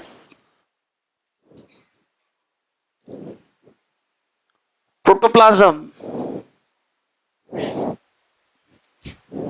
constitute 28 litres. 46 litres में से 28 लीटर क्या है? सिर्फ आईसीएफ है. सबको आ रहा है समझ में ये फिगर? आउट ऑफ 46 28 लीटर्स क्या है? आईसीएफ. तो बॉडी के कोई भी सेल हो, एनी टाइप्स ऑफ सेल्स 221 तरह के सेल्स है, लेकिन हर सेल का जो नंबर है सबको ऐड करेंगे तो 74 ट्रिलियन सेल्स के अंदर मौजूद आईसीएफ. ठीक है, रेस्ट जो भी बाहर है that is ECF. That is, सबको आ रहा है समझ में?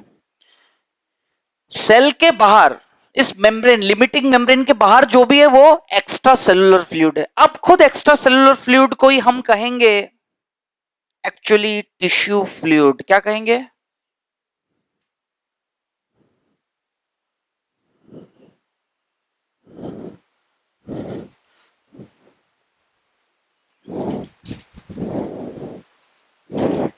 जिसको मैं यहां ग्रीन कलर से रिप्रेजेंट कर रहा हूं.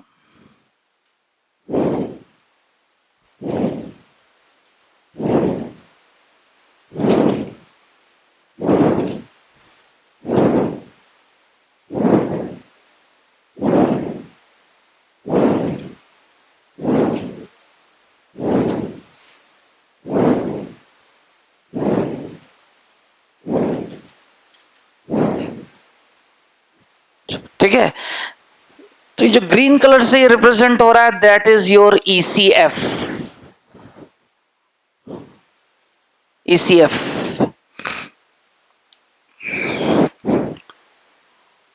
तो रेस्ट 46 में से आप 28 माइनस कर दीजिए, करीब वही 18-19 लीटर. ठीक है,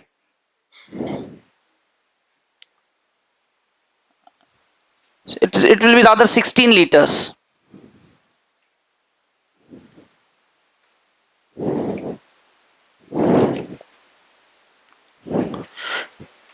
क्लियर? 16 लीटर क्या है? Tissue fluid. अब ये 16 लीटर में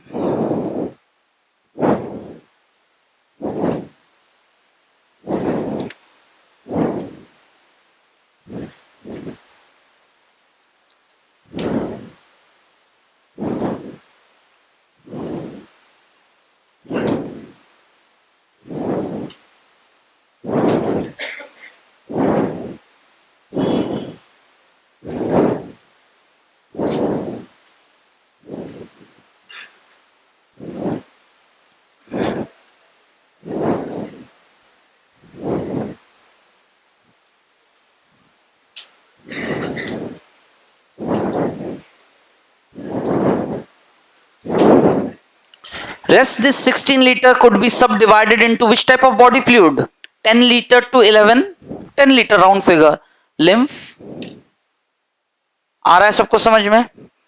5 लीटर आ गए हम उस पैरामीटर पे, 4.5 से 5.5 6 लीटर तक हो सकता है, वो तो डिपेंड करता है कौन कितना भयावह शरीर के साथ है। and 1 liter is rest all auxiliary fluid which comprises of, जितने तरह के फ्लूइड्स के नाम आप ले सकते हैं पूरे शरीर में 150 ml कितना रहता है CSF। 1 लीटर को फिर डिवाइड करो 30 लीटर, कोई 1 लीटर के अंदर कोई 30 ml, कोई 150 ml, सबको ऐड करके 1 लीटर, 1 से 1.25 लीटर के आसपास। ये तो मैंने राउंड फिगर्स में सब डिस्ट्रीब्यूशन कर दिया, कम ज्यादा हो सकता है। CSF, synovial fluid, pleural fluid lungs के चारों तरफ, कार्डियल, पेरिकार्डियल, कार्डियल फ्लूइड, सबको आ रहा है समझ में? CSF, synovial fluid, pleural fluid, cardial fluid, ocular fluid, peritoneal fluid. कौन सा fluid?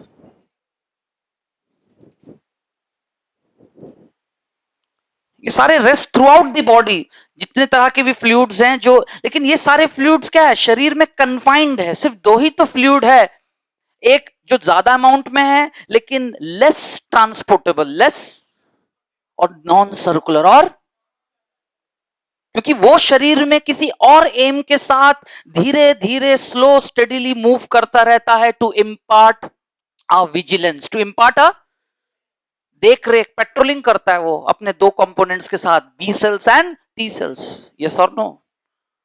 And that what comprises lymphatic system. क्या कहते हैं उसको? Vascular system.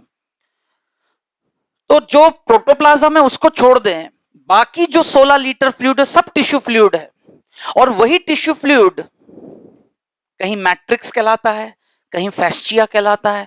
सबको मेरी बात आ रही है? जहां जिस तरह का फॉर्मेट ले ले, लेकिन हमें मोबिलिटी चाहिए। अभी अभी मैंने जो नाम लिया, मैट्रिक्स, फैस्चिया, न्यूरोग्लिया, बेसमेंट मेम्ब्रेन, ये इमोबाइल है। क्या है? सबको आ रहा है समझ में? वो कैसा है?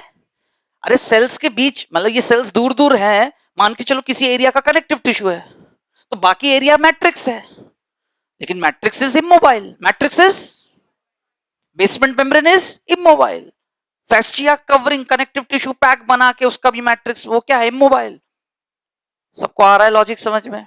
Everyone, when the tissue fluid able to get mobility, able to get, इसके लिए उसको अपने अंदर फ्लूइडिटी लानी है बाय लिक्विड टेक्सचर। तो ऑल सच एक्स्ट्रा, सेल के बाहर का जो भी ऐसा टिश्यू फ्लूइड है पूरे शरीर में 16 लीटर, जिसमें से मेनली ये वॉल्यूम वाइज ज्यादा है, ये कम है, लेकिन इसका एक अपनी कॉम्पोजिशन है, और ये शरीर के हर, दिख रहा है आपको सर्कुलर? भाई कहीं से तो वो आया होगा ना, मैं तो शरीर के किसी भी हिस्से में झांकूंगा तो सर्कुलेटरी सिस्टम का एक एंड ऑर्गन में एंटर करता हुआ with portable blood, with usable, used form. Yes और नो? पोर्टेबल मतलब उसमें सारे नीडफुल सब्सटेंसेस है, जो आएगा आके यहां एक्सचेंज करके इस टारगेट सेल्स को देके जाएगा। And that's how the chapter begin. Every organism in its body need a system of movement of substances. आया, एक्सचेंज करके गया और चला गया सर्कुलर। फिर लेकिन इस दौरान हुआ क्या? ब्लड से डायरेक्टली सेल और सेल से डायरेक्टली ब्लड में नहीं आया चीज, बीच में क्या हुआ होगा? ये जो एक्सचेंज हुआ है, बीच में कौन इन्वॉल्व था? ECF कौन इन्वॉल्व था? और यही ECF यही क्या कहलाता है? अभी अभी मैंने क्या नाम दिया? Tissue fluid. अब यही टिश्यू फ्लूइड कुछ चला जाता है, कुछ इधर चला जाता है, कुछ चीजें यहां रह जाता है। अब वो जो रह गया वो अनवांटेड हो सकता है, समय के साथ एक्यूमुलेट हो सकता है, लेकिन ऐसा नहीं होगा। क्यों? क्योंकि यहीं ब्लाइंड एंड पे, इन्हीं के बीच एक ब्लाइंड एंड से नॉन सर्कुलर कलेक्टिंग डक्ट्यूल्स होते हैं, सबको आ रहा है समझ में? ये सब आपस में हर जगह कलेक्ट करते हैं. These are lymph vessels, these are which collect the unwanted left out tissue fluid. उसके अंदर कोई एंटीजन, क्योंकि आता हुआ ब्लड अपने साथ कोई बैक्टीरिया लेके आया होगा, अरे यस और नो, या बैक्टीरिया का कोई प्रोडक्ट लेके आया होगा, टॉक्सिन. सबको आ रहा है समझ में? और जाते हुए वो सेल वहीं के वहीं छोड़ गया. वो ऐसे एंटीजेंस, पैथोजेंस लेफ्ट आउट. और जरूरी नहीं कि एंटीजन हमेशा बाहर से आता है, कभी कभी बॉडी के ही प्रोडक्ट एंटीजन हो सकते हैं. यस और नो? उन सबको कलेक्ट करके near by substation, near by, and that substation is lymph node. That substation is, सबको आ रहा है क्लियर? ये these are the concepts. See the significance. The whole body comprising of a liquid component all together called body fluid. ऐसे तो liquid component बहुत सारी चीजें बन जाती हैं. Some are secretory, some are non secretory. Blood और लिम्फ नॉन सिक्रेटरी लिम्फ है, मतलब फ्लूइड्स हैं, बाकी सब secretory, CSF, synovial fluid, membranes बना रहे होते हैं वहीं. यस और नो? वो सब ऑक्सिलरी फ्लूइड है, कहीं कुछ अलग अलग काम कर रहे हैं. कोई रेजिलियंस दे रहा है, कोई न्यूट्रिशन का काम कर रहा है, नर्वाइन टॉनिक, सो ऑन. सबका कोई प्रेशर जिससे आई बॉल का साइज मेंटेन रहे. आई बॉल का साइज मेंटेन रहेगा तो कर्वेचर मेंटेन रहेगा. कर्वेचर मेंटेन रहेगा तो विजन फिजियोलॉजी में कोई दिक्कत नहीं आएगी, इमेज बनने में. यस और नो? हर किसी का कुछ ना कुछ सिग्निफिकेंस है, और उसको अंजाम देने के लिए उनको जो फ्लूइडिटी चाहिए वो मेंटेन किए हुए वो. इसलिए those are auxiliary fluids of the body. Hardly 1.25 litre, 1.25 litre होगा वो सब मिलाकर बॉडी के अंदर. लेकिन main body fluid in animal kingdom are of two types, एक ब्लड और दूसरा lymph. Blood originated from phylum Annelida, from phylum, and that is the animal kingdom member from where actually circulatory system, true circulatory system evolved. Yes or no?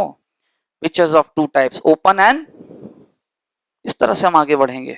लेकिन coming back to the what is circulatory system, a system of circulation to avail transportation. Means what? Simply moving the material, whoever the body, lower members, higher members, हर किसी को अपने शरीर के अंदर regular है ना movement चाहिए मटेरियल्स का, as per the need of the body metabolism.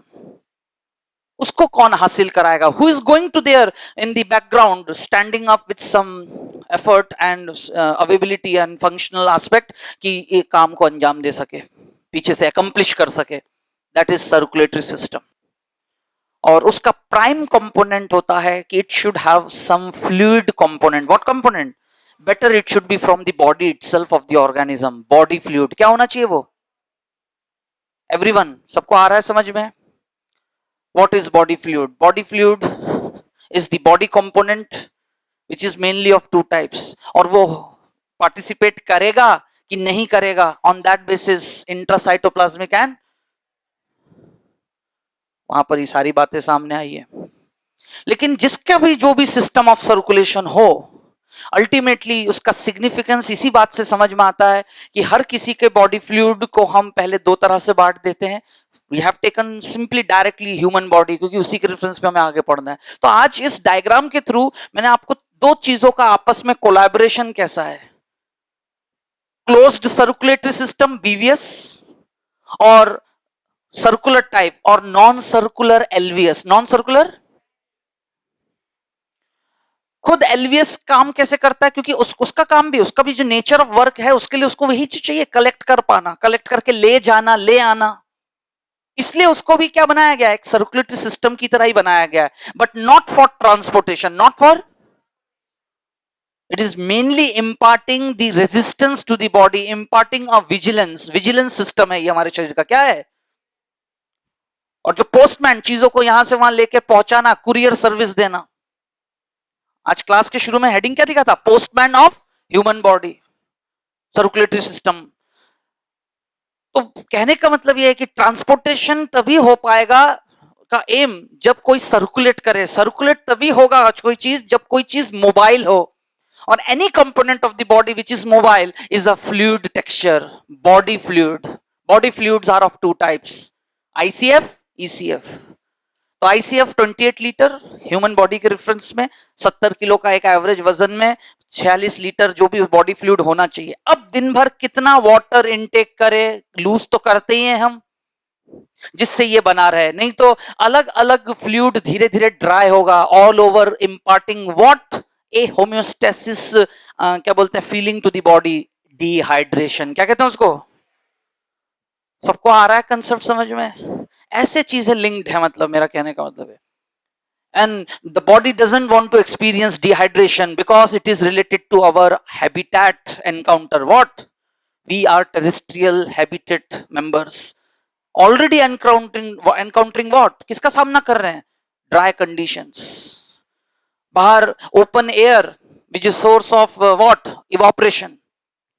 है ना, टेम्परेचर ह्यूमिडिटी से हमारे सर्फेसेस पूरे एक्सपोज्ड है बाहर, थैंक्स टू नेचर कि उसने हमारे शरीर को कॉर्निफाइड बनाया है। क्या बनाया है? सब कुछ करके रखा है to preserve, but still there are some limitation, क्योंकि बॉडी के बहुत से ऐसे जगह हैं, they are open to the outer world.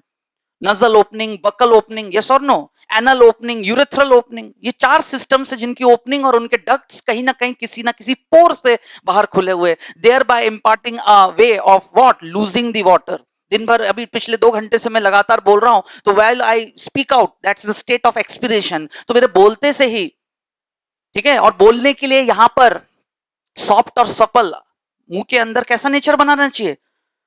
Moist, तभी तो जो आवाज निकल के टकराएगा उससे रेजोनेंस क्रिएट होगा। क्या क्रिएट होगा?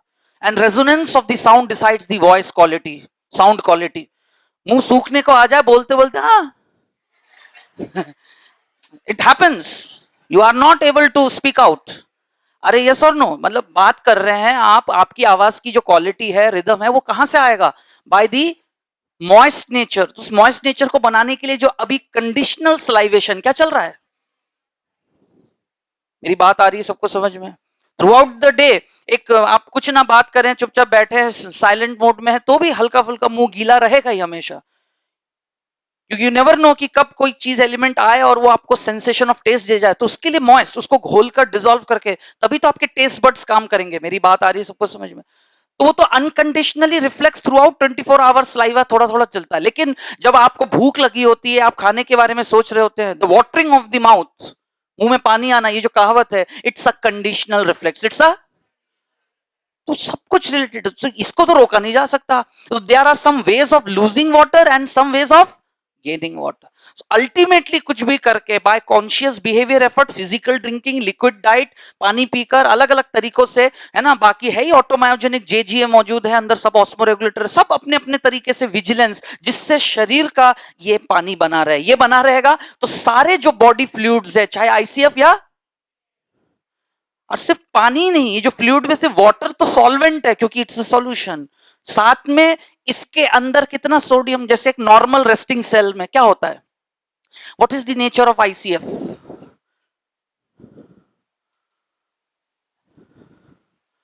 लेस सोडियम क्लोराइड अंदर, और ईसीएफ, ईसीएफ में क्या रहता है? More sodium and chloride. This is correct statement. अच्छा, ऐसे कुछ जब स्टेटमेंट्स लिखे रहते हैं, यही लगता है आउट ऑफ कोर्स, जबकि ये आउट ऑफ कोर्स नहीं, ये बेसिक चीज है। बॉडी लिखा है ना एनसीईआरटी में, बॉडी फ्लूइड्स। तो फ्लूइड कैसा भी हो, आईसीएफ हो, ईसीएफ हो, या जितने भी ईसीएफ के एचआर, सब अपना काम करते हुए, है ना, experiences what, some change. What is change? Change in their composition called tonicity, called. लेकिन we are osmoregulator, we are which organism in the environment? We are regulators. Whatever the extreme situation of the body, outside the body, but we have to maintain a consistency in our water and electrolyte level, water and, जिससे कि body fluid of what, of body fluid of, मैंने घूम फिर के आ गए पिछले वाले chapter पे, सबको आ रहा है समझ में? और इन सब में से सबसे ज्यादा वेरिएशन से कौन सा बॉडी फ्लूइड गुजरता है? Blood as an ECF. बाकी सब कंसिस्टेंट रहता है आईसीएफ। क्यों? क्योंकि blood is a transporting fluid. आए दिन उसका पीएच में वेरिएशन है, इसलिए उसको नेचर ने थोड़ा बफर नेचर भी दिया है। क्या दिया है? केमिस्ट्री एंड एवरीडे लाइफ में यही पढ़ोगे। अरे यस और no, blood is a natural क्यों? क्योंकि पूरे शरीर में वो हर जगह से घूम के आना है उसको, और हर जगह से घूमते हुए पता नहीं क्या वो छोड़ा है और क्या वो ले आए। और ऐसा करते समय partially it undergo some fluctuations, but it doesn't alter their function और nature, because it can adjust it. उसका नेचर है वो थोड़ा सा अपने change, slight change in pH को वो एडजस्ट कर लेता है by its components. That's the buffer role of blood. लेकिन लेकिन बाकी सब ठीक रहे जब ब्लड ठीक रहेगा। क्या ठीक रहेगा? क्योंकि बाकी सब तो धीरे धीरे लो प्रेशर से धीरे धीरे धीरे मूव करते हैं, एकमात्र इन सब में से ब्लड ही है जो मेजर ट्रांसपोर्टिंग फ्लूइड है। तो ब्लड का वाटर और इलेक्ट्रोलाइट ठीक, तो बाकी सबको वही एक्सचेंज करके ठीक करके आ जाता है। और जब वो खुद ही बिगड़ जाएगा लेवल, हाइपोग्लाइसेमिक, हाइपरग्लाइसेमिक, हाइपरनेट्रिमिक, हाइपोनेट्रिमिक, सबको आ रहा है समझ में? हाइपर कैलेमिया यानी पोटेशियम ज्यादा या कम। वैसे ही आईसीएफ के अंदर फिर ज्यादा क्या रहता है? पोटेशियम। किसी भी सेल के अंदर क्या ज्यादा रहता है? और बाहर ईसीएफ में कम क्या रहता है? पोटेशियम।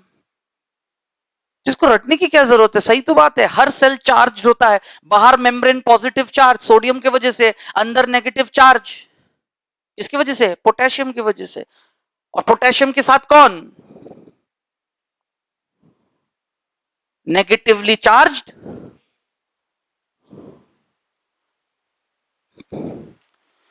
लेकिन 221 तरह के सेल है, हर सेल को यही सब चाहिए, लेकिन सब में यही चीजें कम ज्यादा कम ज्यादा। किसी को कैल्शियम ज्यादा चाहिए, किसी को पोटेशियम ज्यादा चाहिए, लेकिन चाहिए सबको सब कुछ।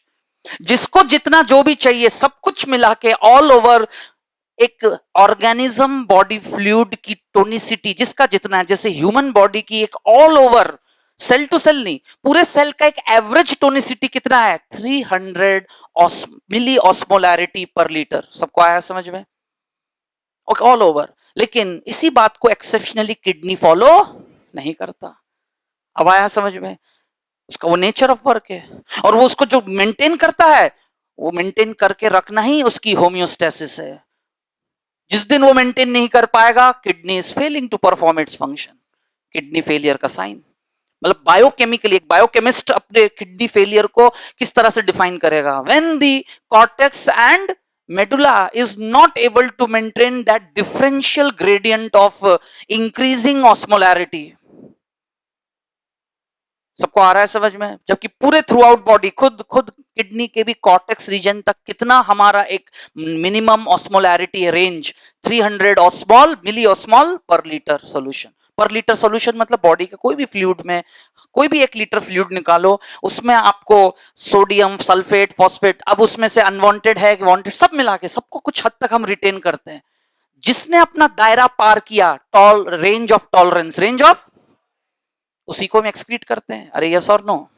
यही ना, सबको रखते हैं। Sulphate, oxalate, citric acids, organic, inorganic, सब कुछ मिलाकर 1 लीटर में 300 ग्राम, कितना? दैट इज, है ना, सॉरी, मिलीग्राम, 300 मिलीग्राम। सारे तरह के इनऑर्गेनिक ऑर्गेनिक सॉल्ट्स मिलाकर हमारे शरीर में से कोई भी एक फ्लूइड निकाल लो, 1 लीटर में 300 मिलीग्राम ये सब मिलाकर होना चाहिए। That what actually statistically it means called 300 milli osmol per liter solution. That's our osmolarity. सबको आ रहा है कंसेप्ट समझ में? लेकिन वो रहना चाहिए, कैसे रहेगा उसके लिए जिम्मेदार कोई और था जिस पर हम ऑलरेडी पढ़ चुके हैं।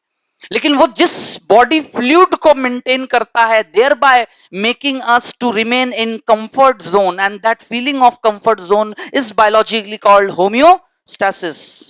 What is that body fluid? Body fluid is a mobile element, is a of any organism body offering circulation to avail movement of substances from one part of the body to another।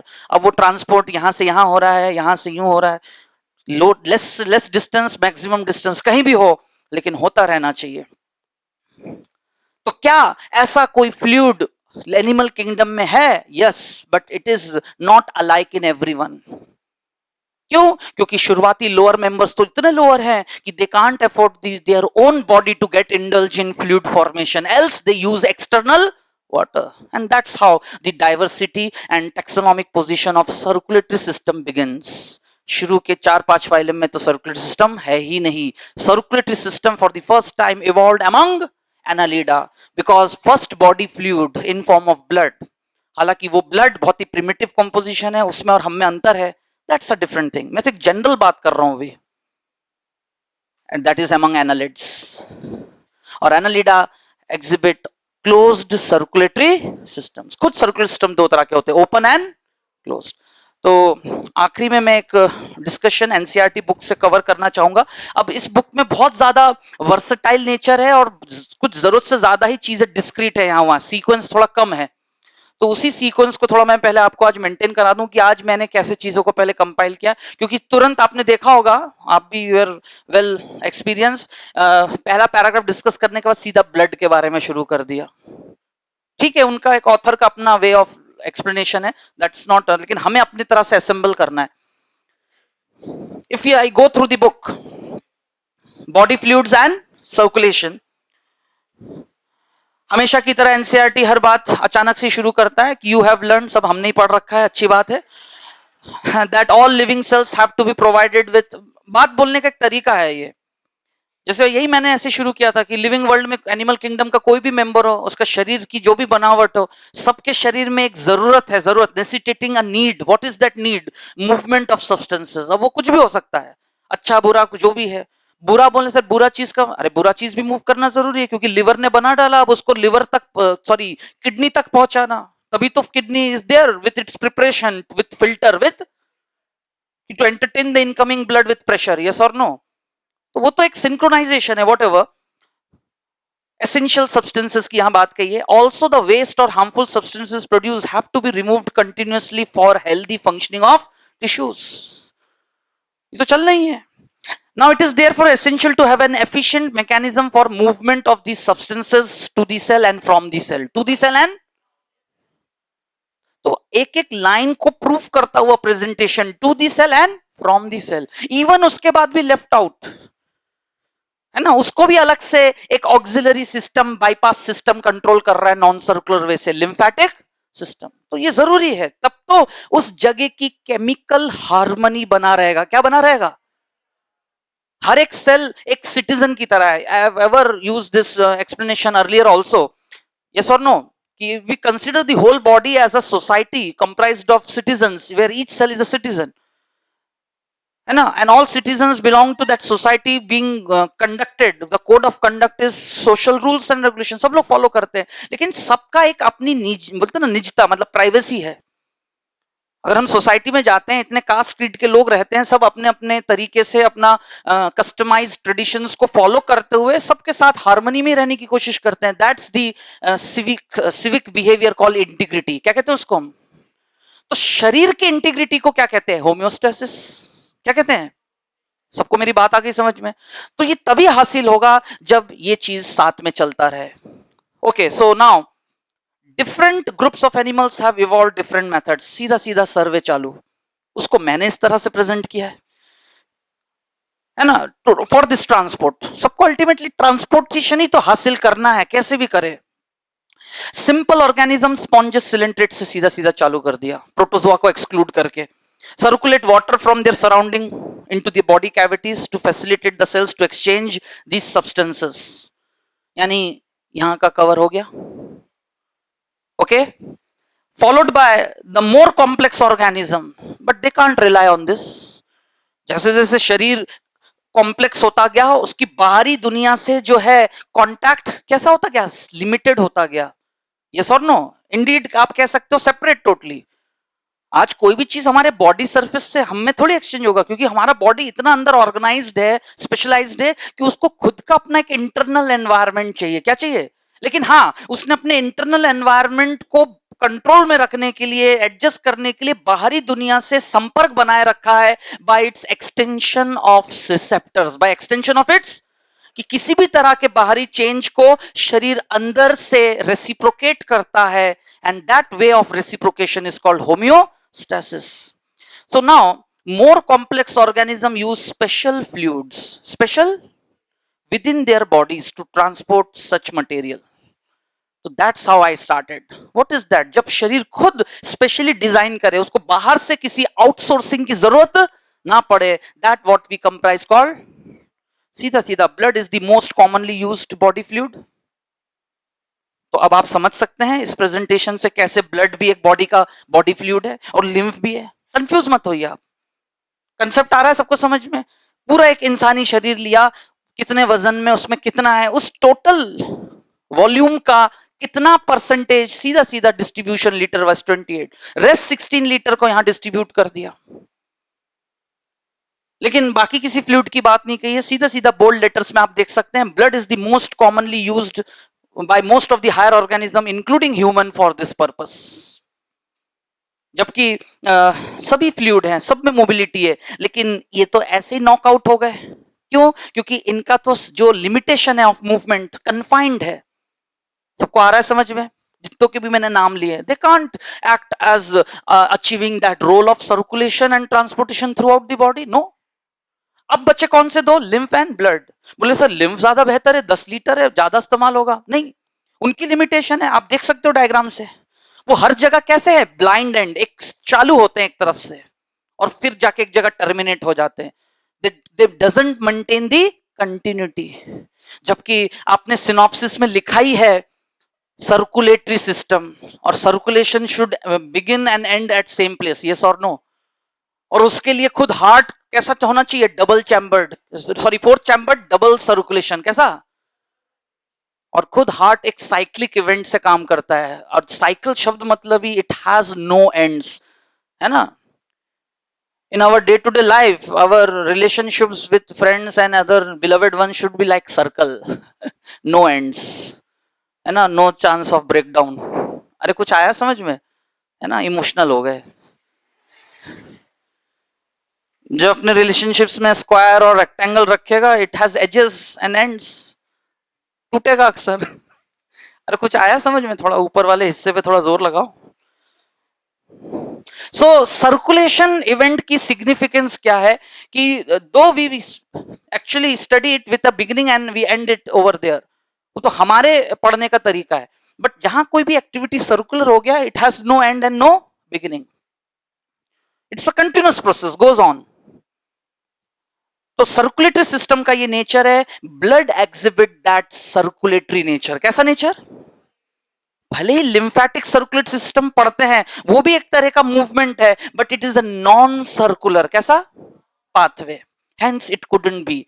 Rather, blood is the most preferable body fluid to achieve circulation to avail transportation to the body. But ठीक है, ये तो हो गया. But another body fluid, lymph, also help in certain substances. Certain, सही बात है. And those are mostly those lipid derivatives. कौन होते हैं वो सब? क्योंकि ब्लड की अपने लिमिटेशन से ब्लड कह रहा है सारे कोलेस्ट्रॉल डेरिवेटिव सब कुछ मैंने ही घोल लिया, तो विस्कोसिटी बढ़ जाएगी. क्या बढ़ जाएगी? And it is going to choke. फिर उसकी जो अपने रोलेक्स फॉर्मेशन और वो सारी जो इवेंट्स है वो और होगा, मतलब दिक्कत है. फिर वो कह तो रहा है I am doing 85% transportation and that's my limit. और ये सिस्टम, ये तो नेचर का ही रूल है. No system can perform any function individual 100% effectively. हाँ, सर्कुलेटरी सिस्टम ये नहीं कह रहा है, वो बैकफुट पे नहीं जा रहा कि मैं काम 85% ही करूंगा, 15% कुछ और करवा लो. अरे कुछ आया समझ में? तो नेचर टेक्स दैट एडवांटेज. उसने कहा ठीक है, तुम तो हर जगह पहुंचते हो, इस बहाने तुम्हें पेट्रोलिंग का काम दे देते हैं. सेलुलर बैरियर्स, उनमें छोड़ दिया उन्होंने कुछ WBCs with a ratio. Yes और नो? अराउंड 6000 to 8000 WBC सब मिला के छोड़ दिया कि जाओ तुम घूम घूम के जगह जगह से मुखबिरी, खुफिया, है ना, इंटेलिजेंस ब्यूरो का काम करके आओ. क्या काम करके आओ? पढ़ेंगे हम लोग, इसलिए तो मैंने आपको लिखवा दिया है. पूरा इम्यूनिटी में देखेंगे कैसे एंटीजन प्रेजेंटिंग सेल्स काम करते हैं, है ना, कैसे मैक्रोफेजेस और सारे और सेल्स हैं वो समय समय पे थॉरोली घूमते रहते हैं और पेट्रोलिंग करते हैं. सबको मेरी बात आ रही है समझ में? Okay, so finally in this chapter, but talking about the chapter, इस चैप्टर में ज्यादा फोकस किया गया है composition, properties of blood and lymph, and circulatory system mechanism क्या है. मतलब उन्होंने साफ कर दिया कि lymphatic vascular system, immune system chapter जो है वो कहां पर है, 12th क्लास वहां पर। यहां पर दोनों सिस्टम्स में से हम किस पर सबसे पहले ज्यादा जोर देंगे? Circulatory system, BVS, blood vascular system. किसी को कोई डाउट? पहला दिन था चैप्टर के साथ, लेकिन मैं उम्मीद करता हूं थॉरोली आपको समझ में आ गया कि कैसे स्टार्टअप होगा, कंडक्ट होगा और कहां जाके एंड होगा। तो आपका होमवर्क है रोज की तरह घर पे जाके एक बार आप इसको थॉरोली चेक करें। जहां कुछ भी आपको कुछ लूप्स लगे तो आप आके बता सकते हैं, बट मोर प्रोबेबली मैंने सब चीजें मेंशन कर रखा है। We will go ahead in that context. Thank you.